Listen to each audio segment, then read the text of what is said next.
I was away from home too long. Well, while you were gone, the Otters struggled a bit against the East Division teams as they closed out that part of the season. But here to start off the final part of the season against the West Division, they go to Lake Erie, get a series win, and a lot of little things went right. Zach Bierman got himself back into the home run category. Elijah McNamee got himself a 3-run home run last night. Austin Gossman got himself to 7 straight wins. The Otters finally seem to be in a place where things are starting to go their way. Well, I hope so because the season, the window is closing, and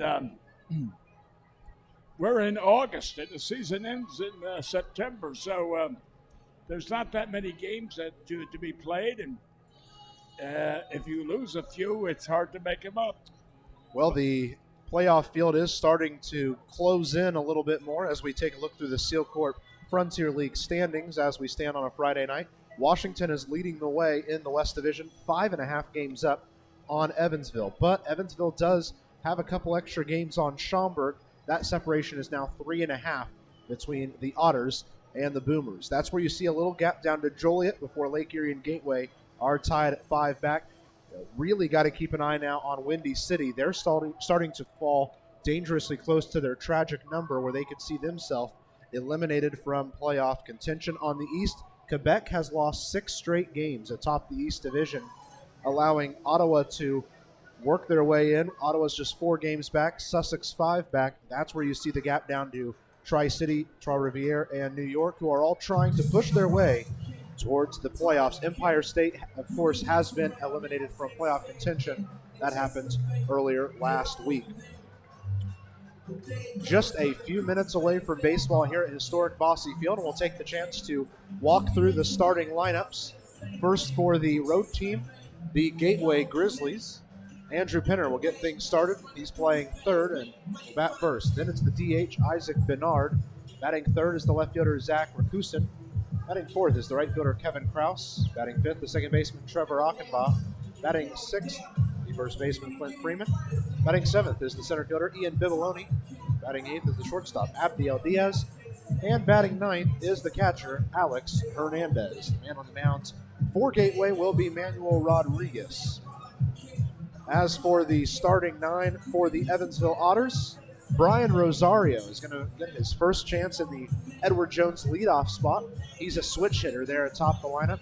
He'll be followed by the only lefty in the lineup, Zach Bierman, playing first. Batting third is the center fielder, Jeffrey Baez. Batting fourth, the third baseman, J.R. Davis. Batting fifth is the right fielder, Elijah McNamee. Batting sixth is the DH, Tanner Craig, fresh signing out of the University of Evansville today. Batting seventh is the shortstop, George Khalil. Batting eighth is the new catcher for the Otters, John Anthon. And batting ninth is the second baseman, Andy Armstrong. Ryan O'Reilly to be on the bump tonight for the Evansville Otters. Obviously exciting to see Tanner Craig get this opportunity. He had a very good year with the University of Evansville, and now he's going to get a chance to prove it as a professional here for the Evansville Otters. Kind of cool. He gets to play for a hometown team. Well, we've got, 3 University of Southern Indiana players on the team, so it's only fair to give the University of Evansville Aces a chance. Like I mentioned, Craig had a really solid year, so we'll see what he can do as he carries it in to this 3-game set. Brian Rosario started the season really hot before cooling off in a couple of his recent games, but he has been consistent at the plate. I think that's why he's earned himself a day at the top of the order. The 2 notable subtractions from the lineup, Miles Gordon and Steven Sinsley, both having routine days off. Miles Gordon will have to wait a day to try to extend his 16-game hitting streak, which is a team high this year. We're going to take a break as they are just about to get set for the starting lineups and national anthem here from historic Bosse Field. After this break, we've got first pitch between the Otters and the Grizzlies on a beautiful Friday night celebrating E is for Everyone night here at the ball field. Don't go anywhere. First pitch is next.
Evansville Otters Baseball on the Otters Digital Network and Flow Sports is presented by Working Distributors Evansville. Without further ado, let's send it to the mound, where we introduce you to the starting man for the Otters this evening, Ryan O'Reilly, 6'3", righty out of Makina, Illinois, looking to find another solid start this year. He's even at 5-5 on his official records. He's got a 4.29 ERA and over 70 innings of work. He's got 71 strikeouts this year. The man behind the plate for him is John Anthon, the new catcher for the Otters. That pitcher-catcher battery is sponsored by The Answer Auto Repair East, located at 2319 North Green River Road, or give a call at 812-475-9000. Here's the men. Ryan O'Reilly will face tonight Andrew Penner. The third baseman leads off before Isaac Bernard and Zach Rakusin finish up the top three. Kevin Krause is in the cleanup spot before Trevor Achenbaugh, a rock-solid second baseman, hitting, is batting at fifth. Clint Freeman batting sixth before Ian Bibiloni, Abdiel Diaz, and Alex Hernandez round out the starting nine for Gateway. It's an exciting night for the Otters. E is for everyone night as Evansville comes together to celebrate this great city, and because of it, there is a ton of people here already tonight, and we're only expecting the crowd to grow. Well, it's a beautiful night, Matthew, for baseball, and let's hope the Otters come out on the winning side. I'm looking at the Corona patio. That's already loaded. So yeah, that's a good sign. Big group out at the Corona patio deck. Big groups in both right and left field. It rained all day yesterday, and a lot of this morning. It's great to see the sun out. The clouds are away, and we're ready for a 6:37 first pitch from Ryan O'Reilly for a called strike one on the inside edge. Well, I tell you what, it's good to be back. I think I've been missing for about a month up here, and you guys have done a yeoman job, you and Zane and Preston, and carrying the torch. So, welcome back. Yeah, it's nice to have someone sitting next to me as well. 0-2's the count for Andrew Penner after a foul ball off to the right side. That one is sent foul yet again to the right side. We'll end up near the Otters bullpen. Otters bullpen looks a little more full than usual after a couple of new additions to the squad this week have re-strengthened the bullpen. We got three new pitchers? 2 or 3, yeah. Really? Plus we got a new left fielder, and we got a new catcher. There's a lot of new guys for you. I'll tell you, I mean, I better go outside and buy the scorecard, because right now I don't know who's playing. But as long as my good buddy, Mr. Phillips, I understand, is still in uniform and may possibly be available for the playoffs. Yeah, he's been with the squad for the last 3-ish weeks, and he's been practicing with them, doing lots of throwing because the injured hand is his catching hand. As the ball is sent to the left side of the infield, played by Davis. The throw to first is in time for out number 1. Yeah, as I was saying, he's been able to throw lots because the injured hand is his catching hand, so he's done lots of throwing, even though he's had someone next to him catching for him. Oh, okay. So he's kept the throwing arm going. A lot of the batting that he's done has just been on a tee, and he's kind of done one-handed swings, still struggling to grip the bat very hard with that injured hand, but he is still hoping for a estimated return of the playoffs, basically. Well, so I'll tell you what, we certainly could use his bat. I mean, at that time, before his injury, he was one of the leading home run hitters in the league, and at one time was our only 400 hitter on the team. So, yeah, we'd be nice to have him back. Isaac Bernard's going to start with a couple of pitches, one on the inside, one on the outside, and it evens the count up at a ball and a strike.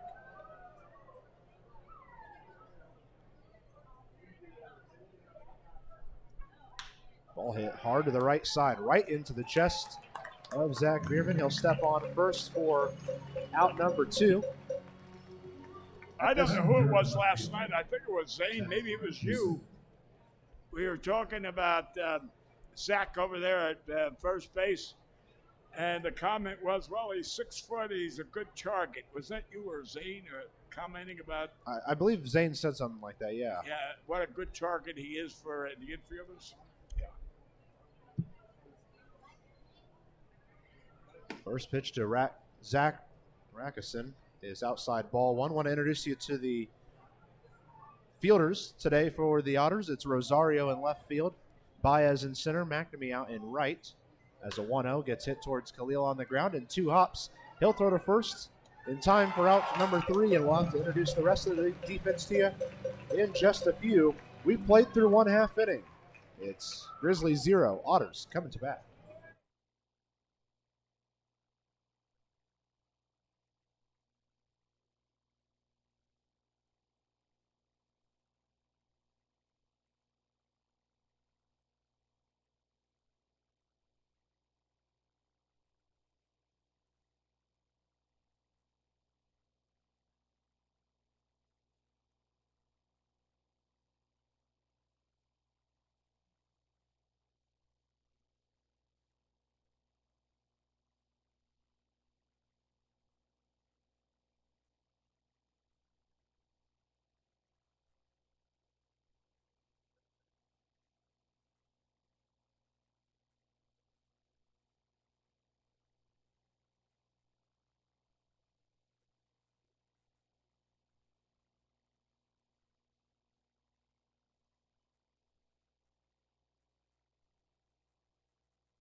Bottom of the first inning here from historic Bosse Field in Evansville, Indiana. And Ryan O'Reilly throws a 3-up, 3-down first half, so we're ready for the Otters to head to the plate. But first, we introduce you to Manuel Rodriguez, the starter for Gateway tonight. 6'2" out of El Tigre, Venezuela. It's his 3rd start of the year, 5th appearance. He's got a 7.20 ERA in just 15 innings of work. This is one of his first times to really prove he could go a long distance in a game, and that's what Gateway, I'm sure, is hoping for. Well, didn't he pitch against us the last homestand? For some reason, they had a different Rodriguez on their team the last time the Otters played them, so it could have been him as well. Okay. Maybe that's where I'm getting mixed up. They had 2 different pitchers with the last name of Rodriguez, so that could be it. He's going to face the Otters lineup of Brian Rosario, Zach Bierman, Jeffrey Baez, top 3, before J.R. Davis, Elijah McNamee, and Tanner Craig fill in the middle 3. George Khalil, John Anthon, and Andy Armstrong round out the lineup. First pitch home, finds the zone for a called strike 1 against Brian Rosario. Now, is not Brian strictly an outfielder or a utility man? He's listed as a utility man. The only time we've seen him is as a left fielder, as the ball's hit hard towards the shortstop, and he will just lose the race to first. It's 6-3 on the putout there. I bet if Rosario was batting left-handed, he would have beat that out. It's because possible. It was a one-step out, and going from the right side of the batter's box to the left side, it's an extra 2 or 3 steps. Zach Bierman now makes his way to the plate. First pitch home to him is cranked out towards right field. Chasing back is Kraus. Towards the wall. Gone! First pitch beer bomb for the first baseman, Zach Bierman. And just like that, the Otters lead. That's a nice way to start the evening off. And I'm sure we'll see a smile from Bierman as he finally gets to the dugout. That's a big one for him. His second in a week, finally getting back into the home run category with some consistency. I'm going to say he went about 3 weeks without a home run. And, almost exactly, yeah. He went 22 days. And the other day, he got that home run on the road. Yeah, that's nice. Well, what better way to gift your starting pitcher after he puts a 3-up, 3-down inning up by giving him a run? Jeffrey Baez is going to take a called strike 1 to kick off his at-bat with one out and nobody Baez on. got that big hit last night with the runners on second and third. Yeah, had an RBI or 2-run single. Yeah, 2 runs. The only issue is he tried to extend it to a double and got caught in between because instead of throwing home, they cut it off and got him, but it was still a solid hit for him. 1-1 stays outside. Want to introduce you to the signal caller tonight. It's Mike Weinstein, who is doing things behind the plate. He's got Larry Hudson running things at first base and Bob Davis running things on the left side of the infield. You know, that's why it's so important for people like yourself to play-by-play because, I'm sitting home listening to Baez get the base hit. And Baez, by the way, just got himself a 5-pitch walk. I'm saying get a hit, drive in those 2 runs, and he comes up with the big base hit. Well, that's all I know. It's up to you, the broadcaster, now to describe getting thrown out, whatever it may be. That's why it's so important for people home listening to you right now. You appreciate the inside info. I know you like to talk about Baez and his stolen bases. Davis with the ball off the handle. It's going to be a tough play over there for Pinner, and he overthrows first. There goes Davis towards second. He ran into the umpire as he was rounding. And the Otters capitalizing on an error here. Davis almost got himself an extra base. He was challenging the first baseman, Freeman. But it'll be a throwing error that advances him, and Baez comes all the way home to score. So we're going to give an error. It'll be an error on the throw. So if you're keeping tabs at home, E5, Jeffrey Baez zoomed around those bases, and he got himself home. Not often you get an RBI error on your day, but I'm sure that J.R. Davis will take it. Well, here's the hero of last night's ball game? Yeah, absolutely. Big Hit Mac. And Big Hit Mac had a really tough week prior. So to get that big home run yesterday, I talked to him today as I went out by the batting cages and, said man, that one must feel good. He said, I am back in the right mentality after that one. So that's good to hear. Well, you just said, the key word you just said was mentality. It's so easy to doubt yourself when you go on a stretch like that. You get up to that plate, you thinking of everything, and you lose the concentration of what you're there for. When all you can think of is, I'm striking out, I'm grounding out, I'm not making good contact, so good to finally see him do one there. Now he singles out in a little blooping single to the right side, and there's runners on the corners. All year, it feels like Evansville has had the opposing teams beat them down in the first inning, and finally, the Otters are being the team that gets to do it. Well, here's this new guy, Tanner Craig. Yeah, Tanner Craig is a favorite in this area because he went to the University of Evansville. And in his final year here at the University of Evansville, he bat .305. He finished his collegiate career with a .298 batting average there at the University of Evansville. He was a fan favorite. He was a community favorite. And now he's playing for the hometown team, making his professional debut right here. First pitch home is a called strike one. And obviously the Otters believe in him because they put him in the DH spot of all places. So they believe in the bat as well. I will say so because the DH is that's a very important spot in that lineup. 0-1 to Craig. Zoom down the third base line. Just foul. And this place would have erupted had that thing stayed fair. If that stayed fair, he would have had 2 RBIs and a double at least. That was really good contact. I mean, he really got a hold of that one, but he was just ahead of the ball. And I say it every time we see an Otter making their professional debut. There's something about the Otters making professional debuts. They always seem to pick up RBI hits for those first hits of their career. Well, all season long it seemed to happen that way. An 0-2 to Craig.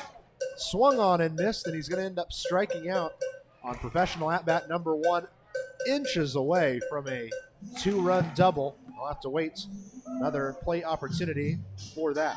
That'll bring the shortstop George Khalil to the plate. Khalil was in the same boat as McNamee last week. Had a game where he went 0 for 5 with 5 strikeouts. But he sat the next game, pinch hit in the game after that, had an RBI single, came back again in the series against Lake Erie, got another RBI single, and now it seems he's gotten himself back on the right place. That could do wonders. Get a couple of hits, put you back in the groove. First pitch home is a bit inside for ball number 1. As George Khalil, the Australian shortstop, steps back in. Hefty swinging strike evens the count up. You know, one of the problems, Matthew, with baseball is you have too many coaches. And a guy's not hitting well, and you got your best friend saying, well, this is what you're doing wrong, and the coach is telling you this is what's doing wrong. Your parents are telling you what you're doing wrong.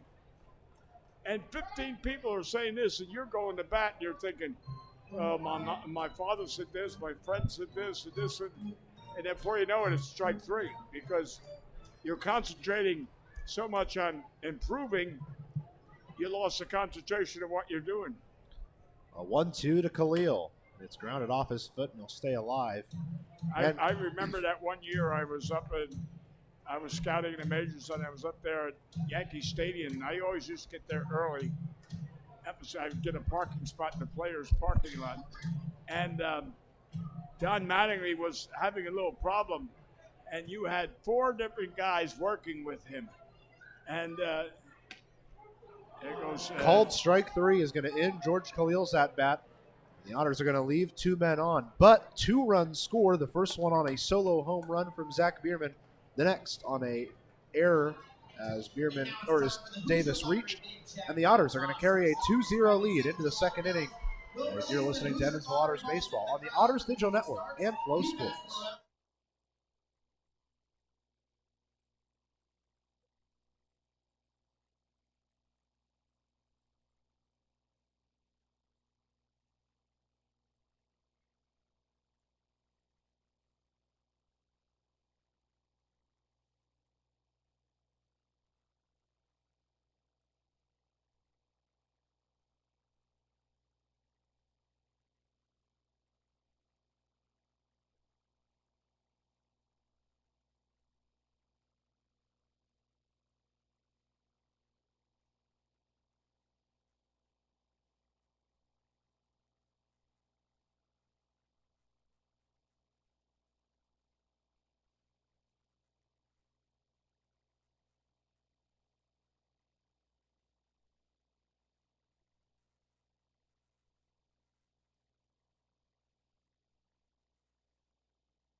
Well, when you get a beer bomb in the first inning, we get to take another look at it on the Play It Again Sports Replay.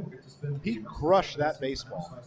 I mean, it was hard to even see where it came down out there in dead right field. Now, how many home runs does he have? That's 17 now on the year. 17, and I think the all-time record is 19, if I'm not mistaken, by Gobach. Say hello. I'll get that on for you, but I can tell you that it is now tied for 7th in the Frontier League. They're at 17. They're wedding here at the ballpark tonight. Great to have you with us at 23 Don Henley Way. I'll have to go look for it. I have the single game records, but I don't have the single season records with me. But I'll get that for us.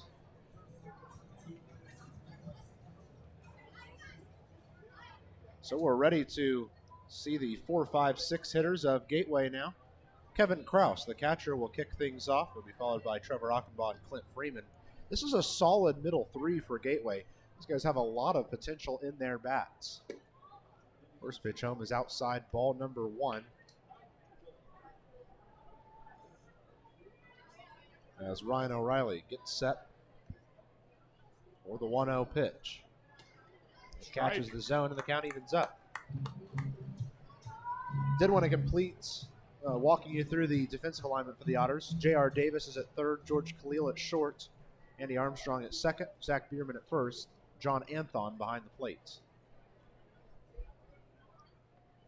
The 1-1 just misses on the outside edge for ball 2. Got a nice breeze blowing in from the right field area on a beautiful night for baseball. The 2-1 is sent out towards left center field. Baez will go chasing back towards it. Looks like the sun's in his eyes a bit, but he'll be able to bring it in for out number 1. I like it when Otters pitchers show that they have faith in the guys around them. And that's exactly what Ryan O'Reilly's doing early in this game. He knows he has one of the best defenses in the league, and because of it, he's pitching towards contact and letting his defense help him out. That's a good analysis, and I agree with you. It'll bring up the 5-hole hitter, second baseman Trevor Achenbach. Pitch home is a called strike 1.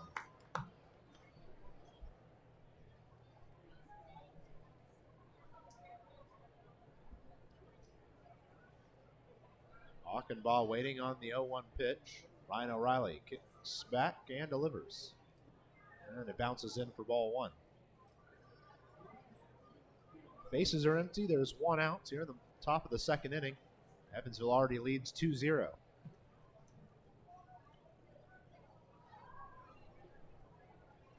A little bit of a crammed press box tonight as well, as we have a couple of returning faces. So the 1-1 comes in for a called strike. Dennis is back as our official scorer after he was out last week. We have Jordan Fisher back helping out with the video board. We've got Bill McCune back here. We've got an opposing broadcaster on the other side. And we've got Preston Linenbach, who is making his first appearance since his final day as Director of Communication last week. Yes, and I'll tell you what, Preston did an excellent job as Director of Media Director. And it was a pleasure working with Preston, and I'm glad to see him back helping out. And congratulations to you. I think you may be in line for the new position. And yeah, we'll see how this next month goes, and hopefully I'm here to keep helping out next year. Ball sent on the left side, played by Khalil, backhanded. The throw to first is just barely in time for out number 2. Put that down as another play that George Khalil made look very simple, but that is a tough one over there on the left side. Batting 6, the first. So that will bring up the first baseman, Clint Freeman. Clint Freeman on the season is batting .245. Certainly the Otters, or the Grizzlies' biggest power threat, and he puts one into left field for the first hit of the game for the Grizzlies. You know, going back to Goldbach with the 19, no, he wasn't the all-time. Batting 7th in center field by Bibiloni. Shane Hawk, the third baseman, I used to call him Major. Good defensive player. And I remember he was up for MVP as well. And he had 23, as well as Jeff Gardner, another one of our outstanding players, got 23. So 23 is the record. Well, Bierman could certainly beat it. There's a lot of time to go, and he's starting to heat back up.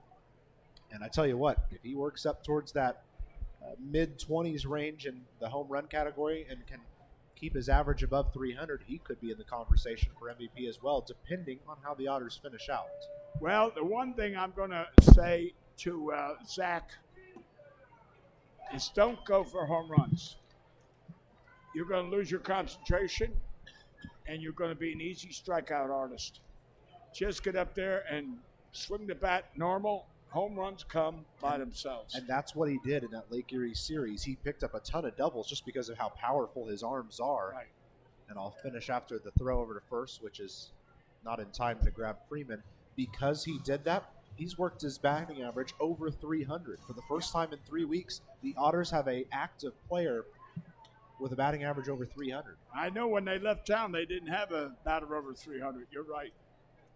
1-1 gets away from Anthon for a second. He will not throw down to second. And Freeman's going to get a free base. Not sure if they'll just give that one up, but we'll let you know exactly how he reaches. 2-1 is now the count. I would say I'd give him a stolen base. I don't know. I'm not the official scorer, but They will. It's a stolen base for Clint Freeman. So runner at second, 2-1 the count towards Ian Bibiloni. And it's a swinging strike, 2. Count evens up. Ryan O'Reilly 1 pitch away from ending this and putting himself in a really good spot 2 innings in. And this Kevin Claus looked like he was a little far behind. The bus had already left the depot before he started to swing. 2 balls, 2 strikes for Kevin Krause. Give him the breaking pitch. And Ryan O'Reilly fires home. It's off the handle of the bat towards J.R. Davis. He'll play to first in time for out number 3.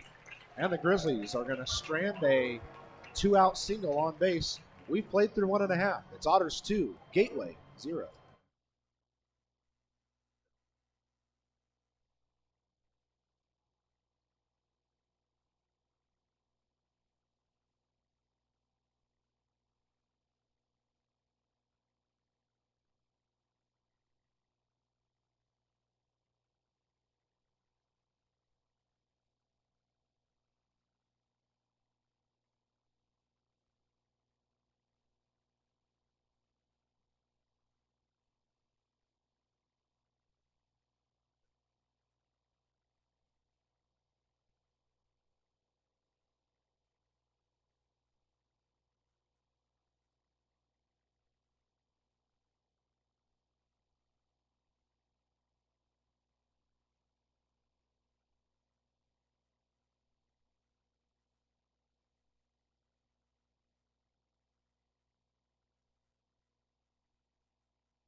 It's Evansville Otters baseball on the Otters Digital Network and Flow Sports. We're very pleased you're joining us. Let's take another look through the Seal Court Frontier League standings.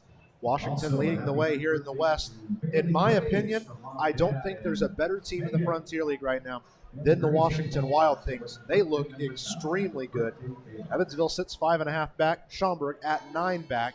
And then it's just a melee for the 4th spot right now in the West Division. Windy City starting to fall out of the conversation. On the East, Quebec has lost 6 straight games, and because of it, the rest of the lineup is starting to get a little bit closer. Everyone but Empire State, of course. Keep your eye on this East Division. It's playoff baseball time. We're starting to get to this playoff push, and everybody's in it. Well, I know I saw in that Flow Baseball where Washington Wild Things was the most powerful. Is that the power rankings came out today, and they were ranked the top team. Yes. If I were to release a power rankings as well, they're the clear-cut number 1. Their only rough game in their last maybe 10 or 15 was on Tuesday night against this Gateway team. Gateway carried a no-hitter into the 9th. Really? But Washington got 1 hit, and that's how the game ended. Washington lost the game, but Gateway really looked impressive in that game. Wow. And it was on the road at Washington. Yeah. Almost threw a no-hitter. Yeah, we haven't had a no-hitter this year, have we? Oh, certainly not. Ball sent loosely on the ground. Running towards first is Anthon. The play over.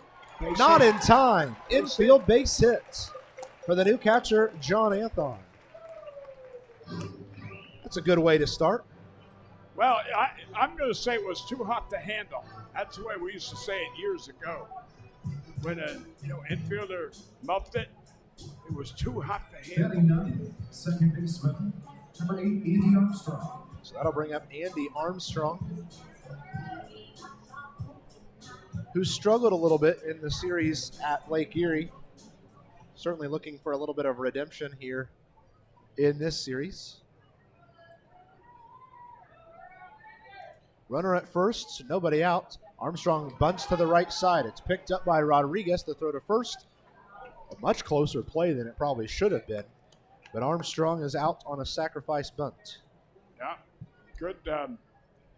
You always can count on Andy to move that runner over. He is the most reliable of all the Otters. And so selfless. I mean, And so selfish. so willing to give up an at-bat for it. Yeah.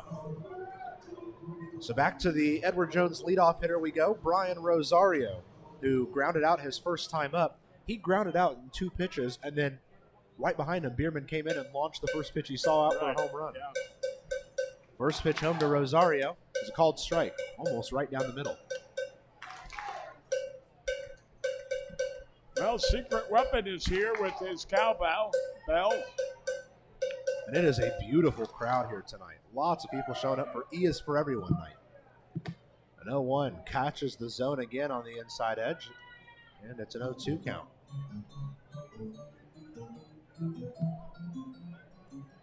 It's cool to see the entire city of Evansville come together tonight and celebrate this great city.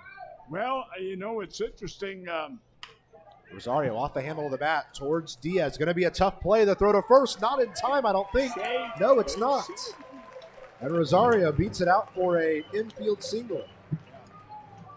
Diaz really had to make a tough play. Oh, he did. The infield dirt ate the ball up. He had to charge in. He made a good throw, but Rosario was very quick out of the box. Well, the shortstop was way back playing normal.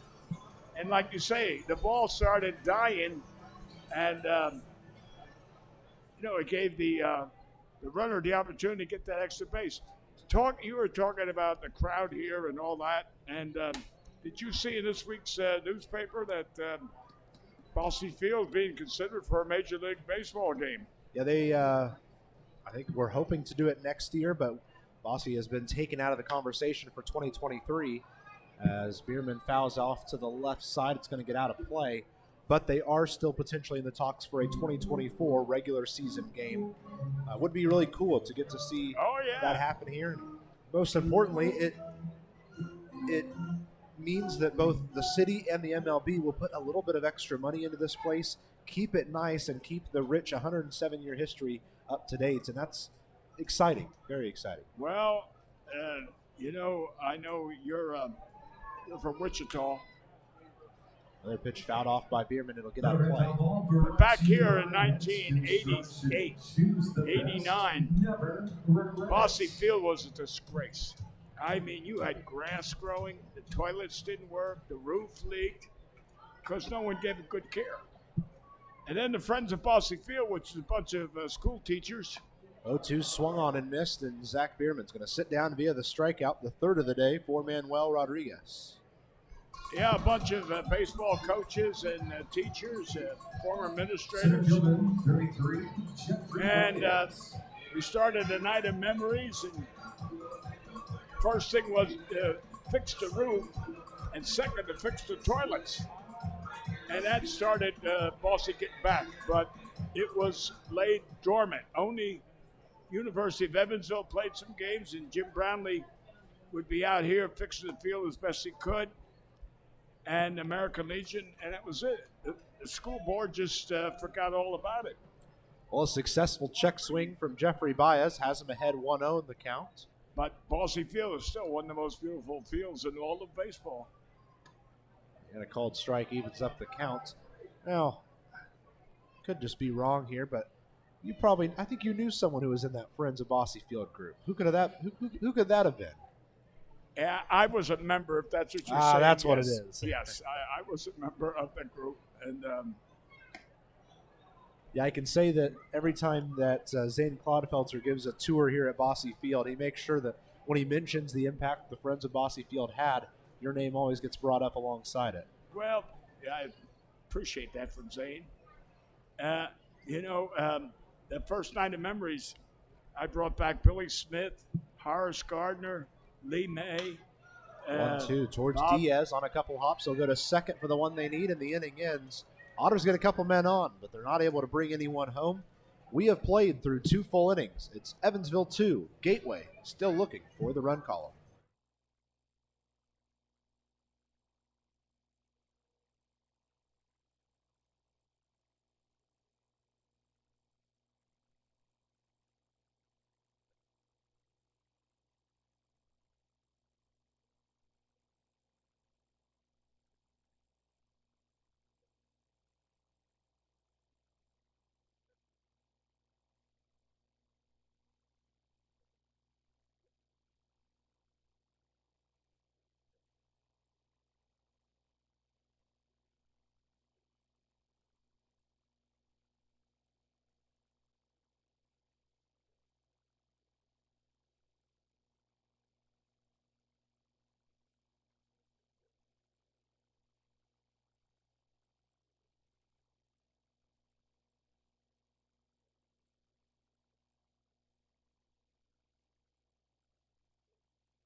Back for the top of the third inning. Evansville, even though they don't score in the second inning, they're able to get a couple of hits. They've worked it together. They're getting guys on base. This is a good sign.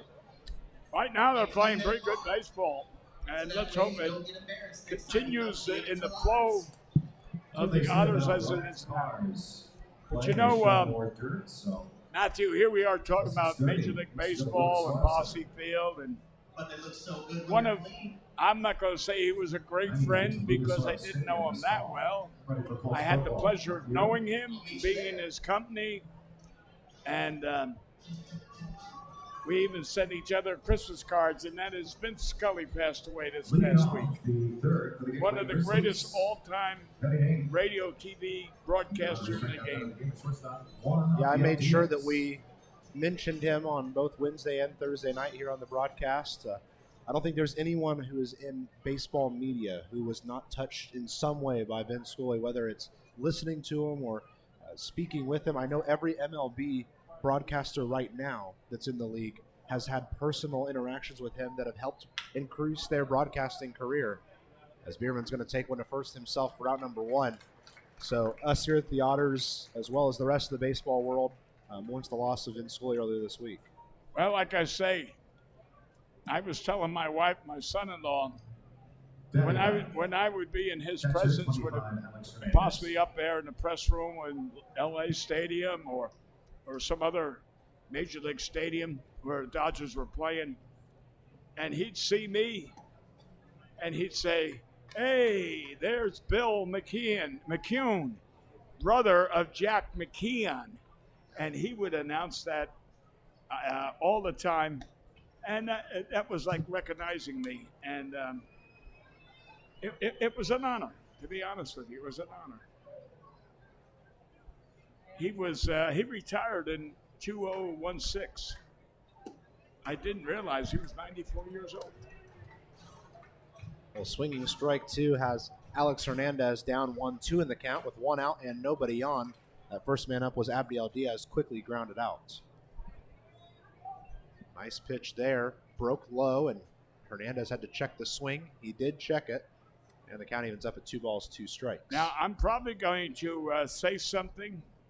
You may doubt what I'm going to say, but you can check it. Vince Scully was a second baseman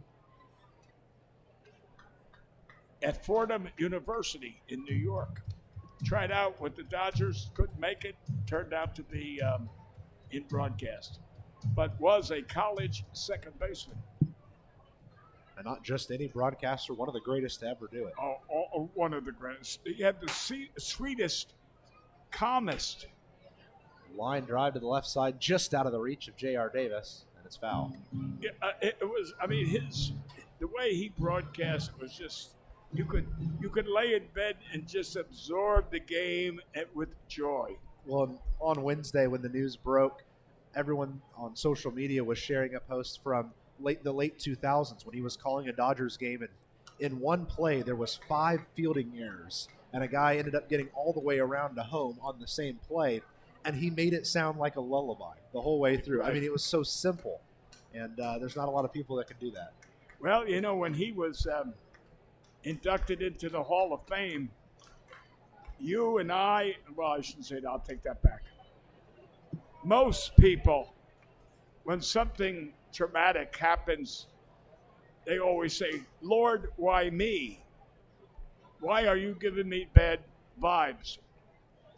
Vince Scully, when he was elected into the Baseball Hall of Fame, said, "Lord, why did you select me for the Hall of Fame?" In other words, it was an honor that he was appreciating, not thinking that he didn't deserve it. A full count ball. He's going to walk Alex Hernandez here to help out in the third inning. 1 out, 1 on now as we head back to the top of the order. And Andrew Penner makes his way to the plate. You know, you're in the broadcasting business, Matthew, and you got a young and long career ahead of you. I'm an old timer, although I haven't been in the broadcasting business that long. I've been in the major leagues as a major league scout, and I've associated with these people. Like you said, there's Ernie Harwell from Detroit, another super radio broadcaster. And then you had Mel Allen with the New York Yankees. Herb Score. Best construction. Choose the best. I mean, Herbert Reddick. you could go down the list. Holy cow, Phil Rizzuto. Holy cow. I've had the pleasure of being with those guys, having dinner with them, having drinks with them. I've been very fortunate and honored. 1-1 the count to the former Otter Andrew Penner. He puts one out towards right field. McNamee will glide in towards it for out number 2 here in the third. Good to see Elijah McNamee back out in right field. The last 2 nights he's played left field for the Otters. It kind of seemed as if Andy McCauley and his staff were happy with the way Jeffrey Baez was playing right and left him out over there. And McNamee played a good left field for the last couple of nights, but now he's back home in right. McAvee could play any one of the outfield positions and be one of the best. He's got great range. He's got good insight. He knows where the ball's going to be. And I always refer to those things as a Joe DiMaggio syndrome. When the ball hits the bat and starts going in the outfield, Joe DiMaggio ran to the spot and the ball ended up there. McAvee's the same way. The crack of the bat off, he's running to the spot where the ball's going to be. Pitch inside is going to get well away from John Anthon, and advancing to second on it will be Alex Hernandez. Yeah, I don't know if they're going to rule that a pass ball or, well, pitch. I might, as much as I hate to say it, I might rule it a pass ball. Yeah, I think so on that one. Because it looked like it was a manageable play for him. I thought it. It didn't bounce in. It stayed up in the air just a little bit. So they are going to say a wild pitch. So we're both wrong. Well, whoever made that call, I wish they were there when I was catching. A 1-1 to Isaac Bernard. Frank towards the right side. Armstrong's going to play it off the ground to first in time for out number 3. There was a broken bat there. There goes some more lumber. We'll get your lumber at Knee House Lumber. And with that, we head to the bottom half of the third. Evansville holding on to a 2-0 lead here at historic Bosse Field.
To the bottom of the third we go here on the Otters Digital Network, and the Otters get themselves an early lead in this one, and they're hanging on to it.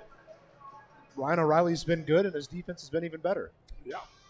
You know, if I can, if you pardon me and let me get back to Bosse Field. You know, 6 years ago, I came to Evansville here, and I played in this field. with the Evansville Braves. Bob Coleman was our manager, and Bob was the owner of the club as well as the manager. And actually, this area here was his office, to be honest with you, this press box, because the press box was on top of the roof. But the point I'm going to make, Matthew, is if Major League Baseball was to come here, they want certain renovations, and a locker room is one of the things that needs to be fixed up. 66 years ago, when Coleman was the manager-owner, Ball sent off towards shallow left. Dropping back will be the shortstop Diaz for out number 1. Anyway, when Coleman was the manager, he operated this franchise like it was a major league team, which at one time, he was a major league manager and major league coach as well as player. And we all had our own little cubby holes down there in the locker room. And we were the only team, I think, in the league that had air conditioning in the locker room. Can you imagine? Now, this is 66 years ago. We had air conditioning, and we had a little room off the side of the shower where, of course, I was going to meet my girlfriend after the game, my wife now. But we had shaving gear, we had cologne, combs to refresh yourself, just like in the major leagues. I don't know if you've ever been to a major league locker room, but that's what they have there. And we had the same. Coleman treated us like we were a major league team. We all had 2 uniforms. I mean, example. Some teams were lucky to have 1 uniform. We had 2. 1-2 is half swung on, but left alone for ball 2. Elijah McNamee looking at a 2-2 count. His last time up, he singled, but the inning would end before he could go any further. That's why everybody loved to play in Evansville, especially for the Braves. A 2-2 to McNamee. Zoom down the third base line. Watch out there in the left field tent. And he'll stay alive at 2-2. As you can see in this press room, there's pictures of the 1956 and 1957 Evansville Braves, which I was a member of both. And in both years, booming ball to left field. Run. Chasing back is That's Rackerson at the wall. It's gone. It's out of here. 2 home runs in 2 nights for Big Hit Mac. And Evansville now leads by 3. It must be the water. I tell you what, it's so good to see him break out of the slump, and not just break out of it, but slam out of that slump. Man, he's got to be feeling good after another home run. I would say so, especially after having the nickname Big Mac. And it's always fun for the guys to get to hit home runs on firework night. It kind of gives them that feel of, I'm a professional ball player. Yeah. So we're still in the bottom of the third. There's 1 out, and Tanner Craig will get his second crack at the bat. Skies one towards the first baseman on the right side. Freeman is underneath it. Almost gets away from him, but it's brought in for out number 1. Out number 2, apologies. Yeah. Shortstop. Let me just finish up by saying this. Bob Coleman, the meal money at that time was $3.50. We all got $5. We got $1.50 extra. For what reason? You didn't wear, they called it wash pants at that time. You had to have pants that you brought to the cleaners to get a crease in. So that's what he paid us the extra $1.50 for, to be dressed up at all times. In other words, Coleman ran this team like it was a major league team. A 1-0 stays outside. And George Khalil out to a 2-0 advantage. And I guess that's why we were champs both years.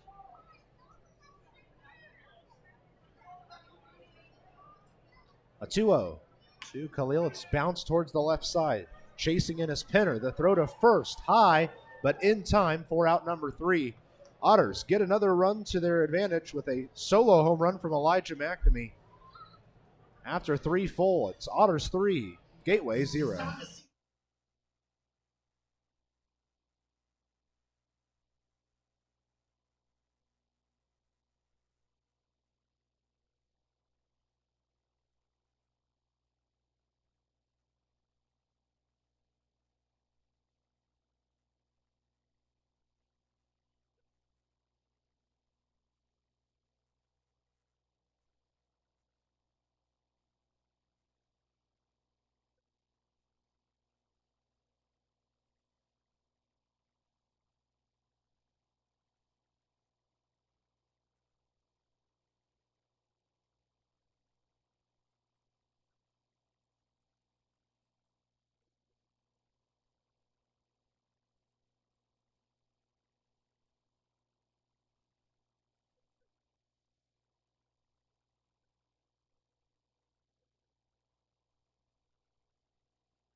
Evansville Otters baseball on the Otters Digital Network and Flow Sports is presented by Budweiser, the king of beers.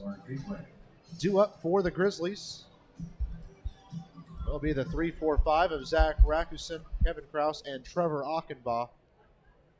Gateway still trying to find some footing in this game.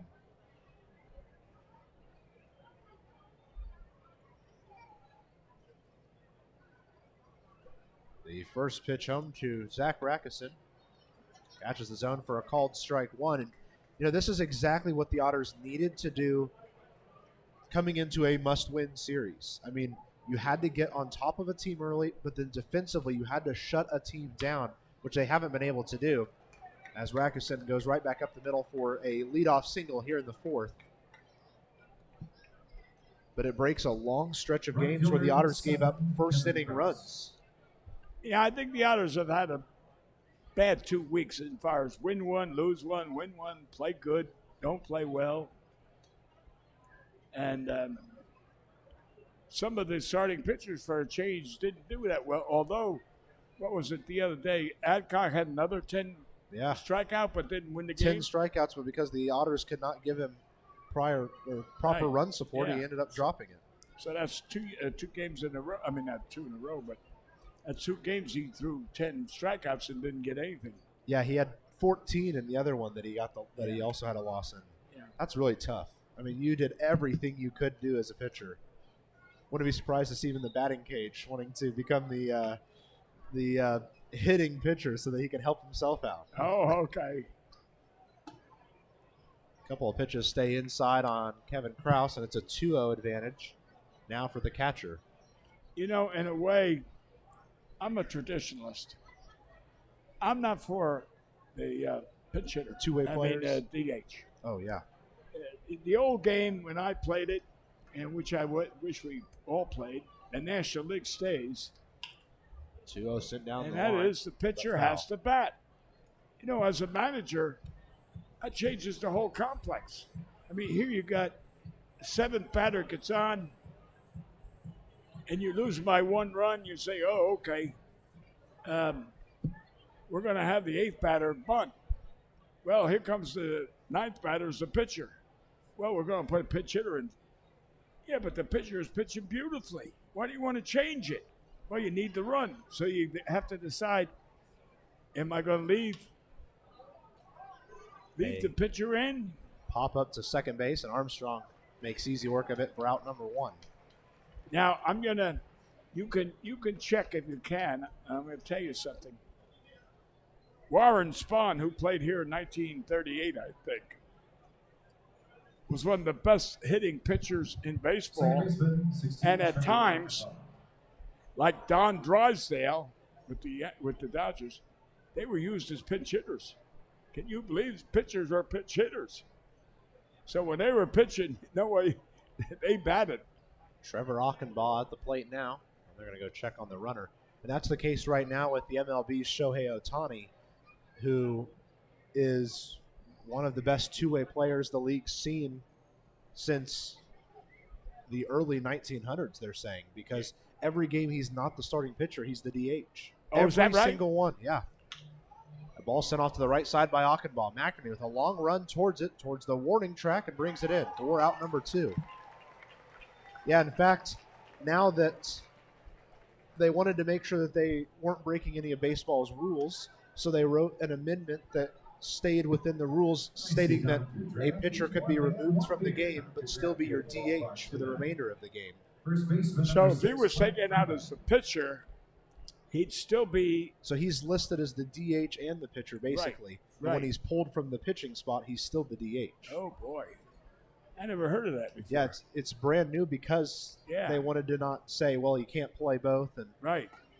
Swinging strike on the outside as Freeman down early.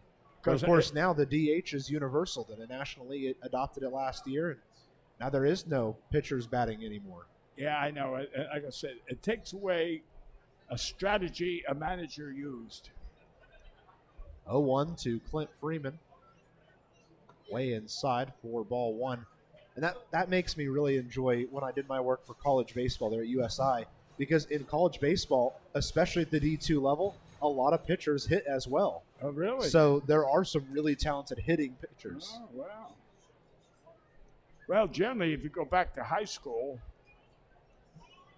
your star baseball player does it all. is generally the pitcher, the star pitcher, and the star shortstop. When he's not pitching, he's playing short. So, and when it's fall, he's the team's quarterback. Exactly. And during the winter, he's the what do you call him? The guard. Ball zoomed out towards right. McNamee with a long run towards it, towards the warning track. It's going to get out of play. Yeah. The basketball. I'm trying to say guard. Point guard. Pardon? Point guard, yeah, probably. Yeah, point guard in basketball. He's the star. And that's where all the girls are waiting for him after the game. Hello, Mara, Joey. Little scary play there as the foul ball actually hit a fan in the right field tent area. Hope they'll be all right after that one. I want to go back to the last catch that McAfee made in right center. I noticed at the crack of the bat, I noticed him take off, just like I said, the Joe DiMaggio style. And that's what makes him so good. A 2-2 to Freeman. Zoomed out towards McNamee again. McNamee will go back a few steps towards the warning track. That's out number 3. Otters are making good work of the Grizzlies thus far. We're through 3.5. It's Evansville 3, Gateway 0 here on the Otters Digital Network.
Boy, has this turned out to be a great night for baseball. The rain got away. The sun came out for a while. We've got post-game fireworks on the docket, and the Otters have a lead. Can't ask for much more. No, sir, except a win. First pitch to John Anthon is fouled off to the right side. His first at-bat for the Otters came in the second inning. It was a strange infield single that he just outran to first and got himself on base. He was stranded at second later in the inning. And he swings hard at an 0-1, and he falls behind the count by a couple. Although you're talking about today's weather, I got wet this morning. My wife had to go to the dentist out there in Franklin Street, and it was raining in those days at that time. Yeah, we got here early this morning and pulled the tarp off the field. And then the tarp went right back on a couple hours later, and then came off about, 2 o'clock, and the sun came out and got the field beautiful for the game this evening. It's a good thing the Otters were on the road last night because it rained for about 12 hours straight here at Bosse Field yesterday. Yeah, we've had quite a bit of rain this week, and one of the reasons I was absent. 1-2, sit on the ground towards Diaz. He'll play it on 3 hops. The throw to first is in time for out number 1 here in the fourth. One of the reasons I was absent for so long was going to church one Sunday. My son-in-law, which is he's handicapped, wheelchair, and so I always got to get the wheelchair out. And it was raining, and of course I got wet and went into church. I had the air conditioner on, and I froze. And I said, I'm going to get pneumonia easily. And then I came down with a sore throat and some coughs. Everyone says, virus. And I went to have the test, and no. But couldn't take the chance because I was in a weak condition. So best was stay home and don't see nobody and don't do anything. And unfortunately, I lost about 15 pounds because I didn't eat. 2-0 to Armstrong. He's ahead in the count 3-0 now. And yeah, you and I both had a long all-star break as we both tried to enjoy some time at home. Both came down with some sickness and had to take a couple extra days off. The only thing is, I didn't get a chance to enjoy any good home cooking because my wife would fix something, I'd smell it, and I'd say, no, thank you. No, thank you. I had no desire to eat. A 3-1 to Andy Armstrong. Cranked down the left field line, but foul. Made good contact. But, you had the pleasure of being home, and you probably had the nice meatloaf and, barbecue ribs and things of that nature. Mom spoiled us, I can tell you that much. Yes. A 3-2 to Armstrong. He puts it out towards center field. Well hit. There goes Bibiloni towards the wall, and it's over his head. There goes Armstrong towards second. He thought about 3, but he's going to take the double he can get, and the Otters dugout loves it for Andy Armstrong. I think that's the longest ball I've seen Armstrong hit. Other than the home run he hit earlier this year, that's the longest one I've seen from him. Okay, but it didn't reach 400, but it certainly was 390 something. It might have landed at 398. It was very close to 400. Yeah. So back to the top of the order we go, and the Edward Jones leadoff hitter of the game, Brian Rosario. He's 1 for 2. Both of his hits thus far, or both of his at-bats, have been bang-bang plays at first. He lost one battle and won the second one. No, you're right. Because this first time I said if he was batting from the left side, he probably would have beat it out. You're right. Yeah, he's batting righty tonight because he's facing the left-handed pitcher. Right. The last few nights he has been a lefty for the Otters. He's the only switch hitter on the roster right now. That's such an interesting skill to have, being a switch hitter. You have to be so talented to do that. Yes, and so many parents want their sons to be pitch hitters, and everybody, a switch hitter, everybody can't be. Your view of the baseball coming in, I remember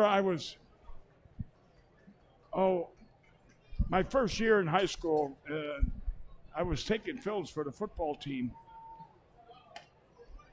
And I went to the optometrist and I started telling him something. He said, wait a minute.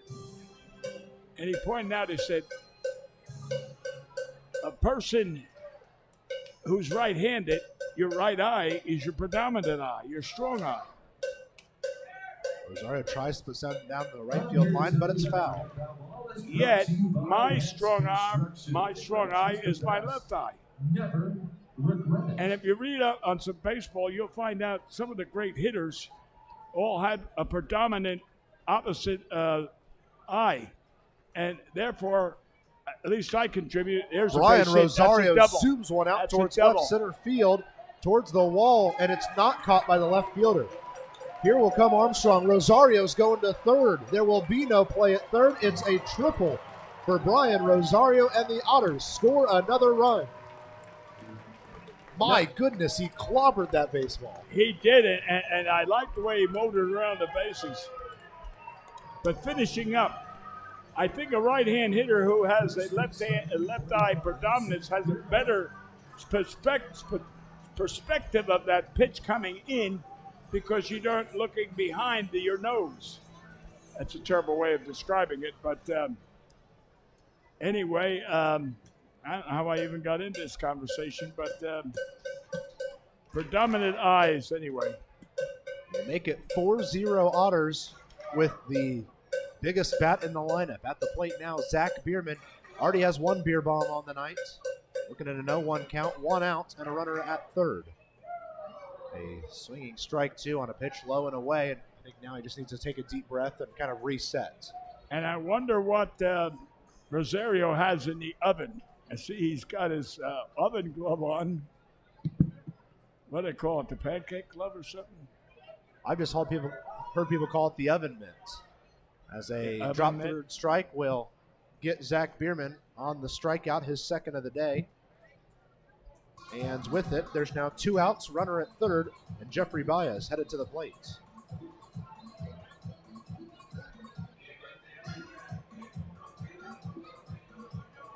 Jeffrey Baez, another one of those big bats in the lineup.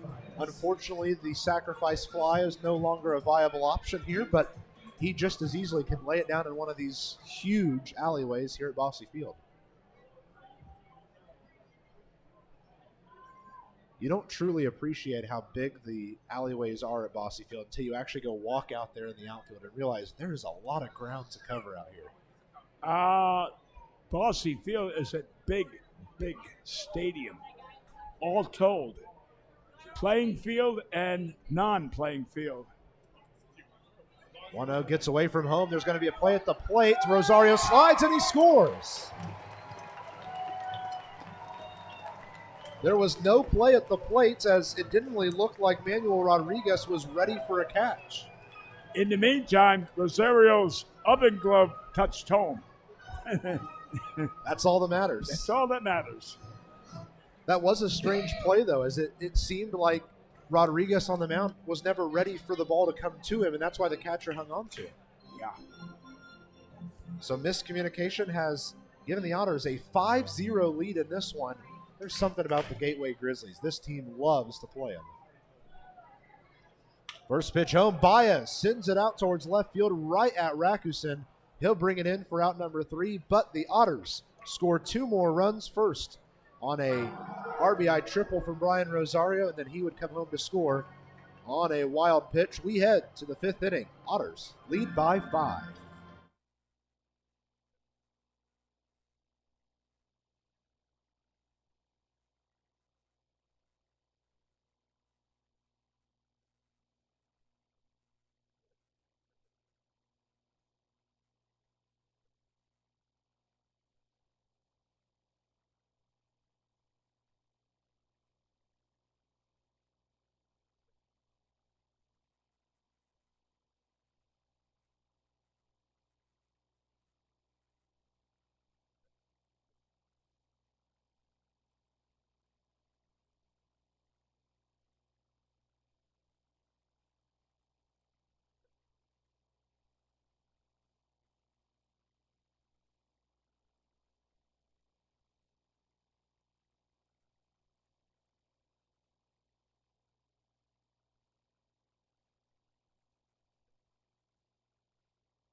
Well, we are through 4 innings here at Bosse Field, and another solid inning for Evansville. Build up on the lead, give Ryan O'Reilly a little breathing room.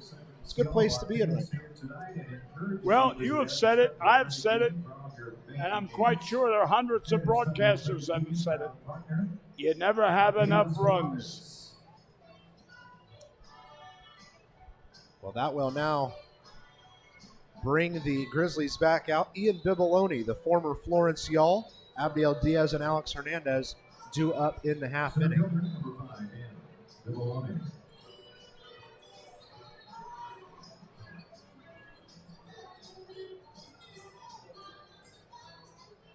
So Ryan O'Reilly's set to kick off this 5th inning.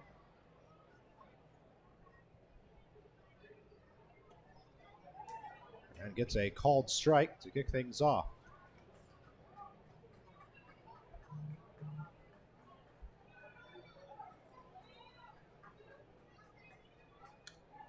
And it's quickly an 0-2 count. Good from Ryan O'Reilly. Yeah. You know, in a way, I'm glad that netting is there. But in a way, it denies us the chance to get a foul ball.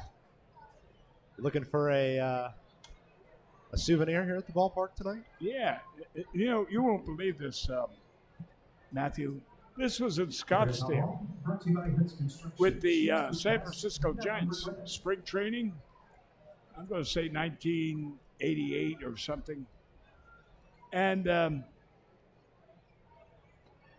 no, he didn't go. And I'm sitting behind home plate, maybe the 3rd row up from the wall. And here comes a foul ball. Boom! Right through the net, right into my chest. And, of course, the ball drops down. And 2 or 3 kids around me, they start fighting for it, which I had to beat them up because it was my ball. But the thing is, I said, to Dick Hager, my partner, I said, "Did you see that, Dick?" I said, "I come right through the net." Can never trust the net to do its job. I know it. Well, in Reading, Pennsylvania, one of the best minor league ballparks there is. Strike 3. 1-2. Called strike 3, and Ian Bibiloni will sit down via the K. And it is the first of the day for Ryan O'Reilly, a German-American bank strikeout. Yeah, and Reading, Pennsylvania, which is a Philly AA franchise, the box seats all have those plastic shields. You'd be surprised how many are cracked. In fact, one day, the scouts, we were all sitting there, and Tom Ferrick, the ball hit it and broke the fiberglass and ended up on his legs. So you even though the fiberglass you can't trust. 1-0 to Diaz. Stays low for ball 2. So below our friends in Section 1, Big Cat's Corner. And by the way, I did give the ball to one of those kids. 2 balls, no strikes for Abdiel Diaz. And that one's good for a called strike 1. Though I have not had to deal with a baseball getting near me while broadcasting a game, while doing social media coverage of a hockey game, I had a puck land pretty close. But I've never had an altercation with a baseball. Ball sent on the ground towards Bierman. He'll say, "No worries, Ryan. I've got this myself," and it's out number 2. I tell you what, I'd rather get hit with a baseball than a hockey puck. Those pucks are moving quick. The catcher, 25. So with 2 outs and nobody on, Alex Hernandez heads to the plate, and Ryan O'Reilly keeping himself in a good spot. We're here in the 4th inning. He's only at 65 pitches. Really? He's in a place where he can keep going well into this game. Yes. Well, that's why, and I don't know if I'm going to break the record and say it. I don't think he's had a 3-1 or a 3-2 count yet. Well, he had 1 walk, but it was on a full count. So, right. Yeah. Yeah. Other than that, he's been very sharp. Exactly. It looks a lot like the way Austin Gossman looked in the middle innings of last night's game. A 1-0 to Hernandez. That one catches the zone. Baez got that hit and 2 runs come in, I said, good. I wanted Grossman to win so bad. You know, I mean, he was a tough luck pitcher this year. Yeah, and the same with last year. And for Gossman last year, he got wins in his first 2 decisions and then was 0-9 in his last 9 decisions of the year, a lot of those being tough luck losses. This year, he's got the most wins on the Otters team with 7. Really? Yeah, he's 7-3. He passed Parker Brahms with his last win. Well, Braun's away in. Yeah, Brahms is there in the Cincinnati Reds organization right now. That was a big loss for the Otters. I think that one might be the biggest one the Otters have had thus far. Of course, Tim Holgrafer is a big one. That was going to be a solid starting pitcher, but I think Andy McCauley came into the year knowing the goal was to get Tim Holgrafer out of here very quickly, and that's what he did. Well, that's the objective of every ball player on this field right now. Called strike 3, and Alex Hernandez will sit down on the K. 2 German American Bank strikeouts here in the inning, and we head to the bottom half of the 5th. Evansville leads by 5.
Well, we're at the Center Point Energy center point of the game, and the Otters are leading 5-0.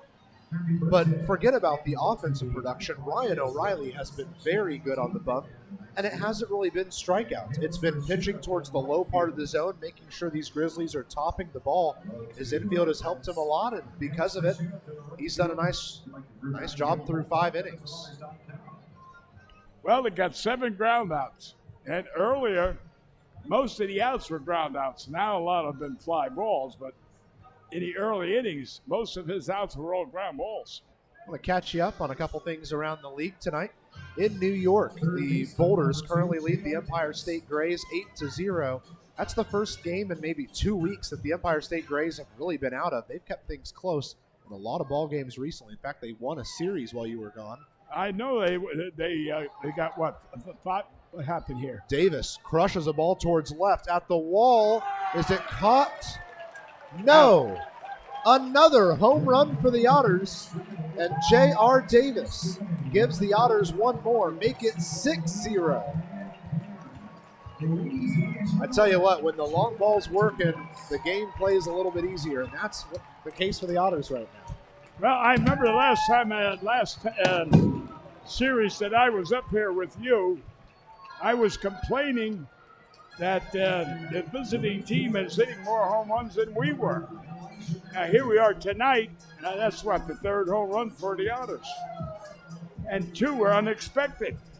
In fact, if the Otters can find one more home run in the game, they'll have as many home runs as tonight as they have since July the 5th.